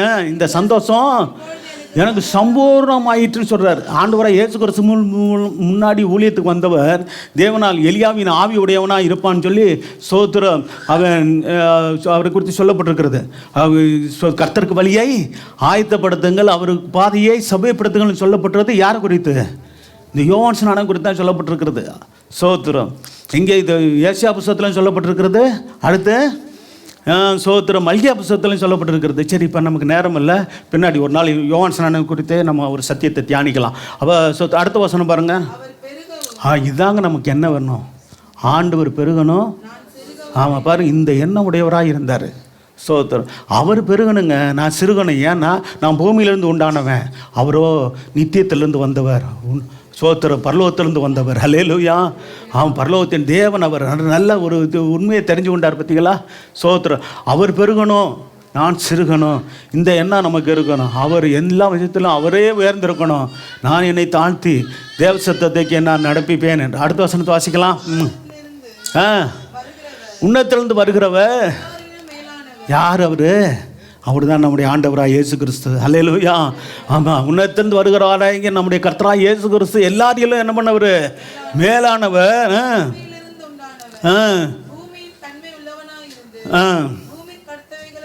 இது தன்னை குறித்து சொல்கிறாரு. நான் பூமியிலேருந்து உண்டானவன். சோத்ரா. பூமி தன்மையுடையவனாக இருந்து பூமிக்கு அடுத்தவர்கள் தான் நான் பேசுகிறேன். பரலோகத்திலிருந்து வருகிறவராகிய இந்த ஆண்டவராக இயேசுவோ எல்லாரிலும் மேலானவர். அல்லேலூயா. அப்போ கர்த்தர் சோத்திரம். 7 காரியங்களை பார்த்தோம். 1, நானும் வீட்டாரும் என்றால் கர்த்தரையே எழுந்திருப்போமா? எழுந்திரு ஜெபம் பண்ணி முடிக்கலாம். அல்லேலூயா. சோத்திரம். கொஞ்சம் நேரம்லாம் பார்க்கக்கூடாது, நல்ல சத்தியங்களை ஞாயிற்றுக்கிழமை ஒரு நாள் கேட்குறோம். கர்த்தர் சோத்திரம் உண்டாட்டும். சந்தோஷமாக கர்த்தருடைய சமூகத்தில் நம்ம இருந்திருக்கணும். கர்த்தர் சோத்திரம் உண்டாகட்டும். ஹல்லேலூயா, ஹல்லேலூயா, சோத்திரம். கர்த்தர் நல்லவர். நான் இனி விட்டாரும் என்றால் என்ன தீர்மானம் எடுக்கணும்? நாம் எடுக்க வேண்டிய தீர்மானத்தில் சோத்திரம் 7 காரியங்கள். 1, நான் இனி விட்டாரும் என்றால் கர்த்தரை மட்டுமே சேவிப்போம். ஆமென், ஹல்லேலூயா என்ற தீர்மானத்தை யோசுவா எடுத்தது போல நம்மளும் எடுப்போம். இஸ்ரவேல் ஜனங்களும் ஒத்துக்கொண்டு அதை எடுத்தார்கள் என்று பார்க்கிறோம். சங்கீதம் 17:3 தாவீது என் வாய் மீறாதபடிக்கு தீர்மானம் பண்ணினேன் என்று சொல்லுகிறார். நம்முடைய வாயின் வார்த்தையும் நம்முடைய இருதயத்தின் தியானமும் ஆண்டவருக்கு முன்பாக பிரதியாக இருக்க முடியாது. நல்ல சோத்திரம் பண்ணுவோம். ஹல்லேலூயா, சோத்திரம். வம்பும் வீண் வார்த்தைகளும் நம்ம உங்களுடைய வாயிலிருந்து புறப்பட வேண்டாம். பக்தி விருத்திக்கு எதுவான வார்த்தைகள் உண்டானால் பேசுங்கள் என்று சொல்லப்பட்டிருக்கிறது. சோத்திரம் செய்தலே தகும் என்று வேதம் சொல்லுகிறது. ஹல்லேலூயா, சோத்திரம். இப்போ கர்த்தரை மட்டுமில்லாமல் தானியேலும் அவருடைய நண்பர்களைப் போல நாமளும் ராஜாவின் போஜனத்தினாலும் பணத்தினாலும் திட்டுப்படலாம் என்று இருதயத்தில் தீர்மானம் பண்ணினாங்க. ஹல்லேலூயா. மட்டுமில்லாமல் தானியேலுடைய நண்பர்கள் சோத்திரம் சாத்ராக் மேசாக் ஆபேத்நேகோ என்கிற பாபிலோன் ராஜாவினால் பேர் வைக்கப்பட்டதான அந்த தேவனுடைய தாசர்கள் சொன்னாங்க, நாங்கள் ஆராதிக்கிற தேவன் எங்களை தப்பிக்க வல்லவராய் இருக்கிறார். அவர் உம்முடைய கைக்கும் சோத்திரம் அந்த எரிகிற அக்கினி ஜுலைக்கு எங்களை தப்பிவிக்காமல் போனாலும் சோத்திரம் நாங்கள் நீ நிறுத்தின சிலையை நாங்கள் பணிந்து கொள்ள மாட்டோம் என்று சொல்லி கர்த்தரை மட்டுமே பணிந்து கொள்வோம், ஆராதிப்போம், ஜீவனுள்ள தேவனை மட்டுமே தொழுது கொள்வோம் என்று வைராக்கியமாயிருந்தார்கள். அப்படி தீர்மானம் எடுத்தார்கள். கர்த்தர் அவர்களோடு இருந்து அவர்கள் தப்பிவிக்க பண்ணினார் என்று பார்க்கிறோம். ஸ்தோத்திரம். கர்த்தரை மகிமைப்படுத்துவோம். கர்த்தருக்கு வைராக்கியமாய் நாம் வாழுகிற காலத்தில் இருக்கிறோம். பிலிப்பியர் 3:11-14 பரம அழைப்பின் பந்தய பொருளுக்காக லெக்க நோக்கி தொடர்கிறேன் என்று சொல்லி நல்ல தீர்மானத்தை உடையவராய் சோத்திர அப்போஸ்தலன் பவுல் தன்னை வெளிப்படுத்தினார். கர்த்தரை மகிமைப்படுத்துவோம். பவுலை போல அப்போஸ்தலன் பவுலை போல வைராக்கியமுடையவராய் நான் அடைந்தாயிற்று முற்றிலும் தேரணும் நான் எண்ணாமல் நான் கர்த்தரால் எதற்காக பிடிக்கப்பட்டவனோ அதை நான் பெற்றுக்கொள்ள முடியாக அடைந்து கொள்ள முடியாக ஆவலாய் தொடர்கிறேன் என்று சொல்லுகிறார். ஆவலாய் நாம் முன்னேறி செல்வோம். ஆவிக்குரிய ஜீவியத்தில் கர்த்தர் சோத்திரம் உண்டாகட்டும். கர்த்தரை மகிமைப்படுத்தும். யோபு 13:15 சோத்திரம் யோபு சொல்கிறார், அவர் என்னை கொண்டு போட்டாலும் அவர் மேல் நம்பிக்கையாயிருப்பேன் என்று தீர்மானம் பண்ணினார். எனக்கு என்ன வந்தாலும் சரி கர்த்தர் சோத்திரம் கர்த்தர் கொடுத்தார், கர்த்தர் எடுத்தார். சோத்திர அல்ல எல்லாம் அவருக்கு சோத்திரம். ஏற்கனவே இருந்து இடத்துல போனது எல்லாம் அவருடையது, அவர் கொடுத்தது. சோத்திரம். ஆனாலும் கூட அப்படி வைராக்கியமாக இருந்த மனிதர் சோத்திர ரெட்டிப்பான ஆசீர்வாதத்தை பிற்பாடு கர்த்தர் யோபுக்கு கொடுத்ததை பார்க்கிறோம். இழந்ததை கர்த்தர் திரும்ப தந்தார் என்று பார்க்கிறோம். ரெட்டிப்பாக தந்தாரே. கர்த்தரை மகிமைப்படுத்துவோம். ஹல்லேலூயா. நாம் இழந்திருந்தாலும் கூட ரெட்டிப்பாய் கர்த்தர் நமக்கு தர வல்லமுள்ளவராக இருப்பார். யோபை போல நல்ல நீதிமானாய் உத்தமனாய் சன்மார்க்கனாய் சோத்திர வேதம் சொல்லுகிறது. சோத்திரம். கர்த்தருக்கு பயந்து பொல்லாப்பை விட்டு விலகிறவனாய் நாம் இருக்கணும். ஆமென். சோத்திரா. மட்டுமல்ல ரோமர் 15:20-21 கிறிஸ்துவின் நாமம் சொல்லப்பட்டிராத இடங்களில் சுவிசேஷத்தை அறிவிக்கும்படி நாடுகிறேன் என்று சொல்லுகிறார். மற்றவருடைய அசுபாரத்தின் மேல் நான் கட்டமாட்டேன் என்று சொல்லுகிறார். சோத்திரம். மற்றவர்கள் ஆதாயம் பண்ண ஆத்மாவை நான் வஞ்சிக்க மாட்டேன். சோத்திரம். அவர்களிடத்தில் நான் ஊழியம் செய்ய விரும்ப மாட்டேன். நான் சுவிசேஷம் அறிவித்து கர்த்தர் சோத்திரம் நான் ஆத்மங்களை ஆதாயம் பண்ணி சோத்திரம் அவர்கள் சபைக்கு கொண்டு வந்து சோத்திரம் அவர்களை ரட்சிப்புல நடத்தி சோத்திரம் அவர்கள் மூலமாக கர்த்தர் சோத்திரம் அநேக ரட்சிக்கப்பட நான் நடத்துவேன் என்ற ஒரு வைராக்கியம் ஹல்லேலூயா பவுலை போல நமக்கும் தேவை. ஆமென். ஹல்லேலூயா. மட்டுமல்ல கடைசியாக கர்த்தர் சோத்திரம் உண்டாகட்டும். யோவான் நான் சொல்லுகிற போல அவர் பெருகவும் நான் சிறுகவும் வேண்டும். ஹல்லேலூயா என்ற ஒரு வைராக்கியம் நம்ம இடத்துல வேண்டும். ஹல்லேலூயா. கர்த்தரை மகிமைப்படுத்துவோம், நன்றி சொல்லுவோம். கர்த்தாவே மட்டுமாய் பாடி துதித்து ஆராய்த்து வேதம் வாசித்து ஜெபிக்க கர்த்தாவே வேதத்தை ஆண்டவர் இந்த நாளிலே ஆண்டவரே சோத்திரம் நாங்கள் எடுக்க வேண்டிய நல்ல தீர்மானங்களை இந்த நாளிலே நாங்கள் ஆண்டவரே சோத்திரம் நாங்கள் இதிலிருந்து அறிந்து கொண்டோம். இந்த வார்த்தையை கேட்கிற பார்க்கிற அப்பா சோத்திரம் இந்த ஆராதனையில் பங்கெடுக்கிற ஒவ்வொருவரையும் கர்த்தர் நீர் ஆசீர்வதித்து ஆண்டவரே இந்த நல்ல தெய்வமாகிய கர்த்தராய் இயேசுவே உம்மை பின்பற்றி நடக்க ஆண்டவரே சோத்திரம் ஐயா. ஆண்டவரே கர்த்தர் ஒவ்வொருவருக்கும் அனுக்கிரகம் செய்யும். ரட்சிப்பை பெறாதவர்கள் ரட்சிப்பை பெற்றுக்கொள்ளட்டும், ரட்சிப்பை பெற்றவர் ரட்சிப்பை காத்துக்கொள்ளட்டும். சோத்திரம் அப்பா ஆண்டவரே சபை ஐக்கியத்துக்குள்ளாக வராதவர்கள் சபை ஐக்கியத்துக்குள்ள வரும்படியாக கர்த்தர் அவருடைய உள்ளத்திலையும் இல்லத்திலையும் நீர் கிரியை செய்ய முடியாது ஜெபிக்கிறோம். கர்த்தர் பலமாய் கிரியை செய்யும், தடையில் நீக்கப்படும் ஆசீர்வதியும் ஜெபங்களும் பதில் தாரும். இயேசு நாமத்தில் வேண்டிக் கொள்கிற நல்ல பிதாவே ஆமென். என் ஆத்துமாவே கர்த்தரை ஸ்தோத்திரி, என் முழுவதுமே அவருடைய பரிசுநாமத்தை ஸ்தோத்திரி. என் ஆத்துமாவே கர்த்தரை ஸ்தோத்திரி. கர்த்தர் செய்த சகல உபகாரங்களை ஒருவதும் மறவாதே. ஆமென். நம்முடைய கர்த்தராகிய இயேசு கிறிஸ்துவின் கிருபையும் பிதாவாகிய தேவனுடைய அன்பும் பரிசுத்த ஆவியானுடைய அந்யோன்ய ஐக்கியமும் சந்தோஷமும் சமாதானமும் நம்முடைய கர்த்தராகிய இயேசு கிறிஸ்து மகிமையிலே வெளிப்பட மட்டும் நம் அனைவரோடு சகல பரிசுத்தவான்களோடு கூட என்றைக்கு இருப்பதாக. அல்லேலூயா, அல்லேலூயா, அல்லேலூயா. Praise the lord. God bless you. கர்த்தர் உங்களை ஒருவரை ஆசீர்வதிப்பாராக. ஆமென்.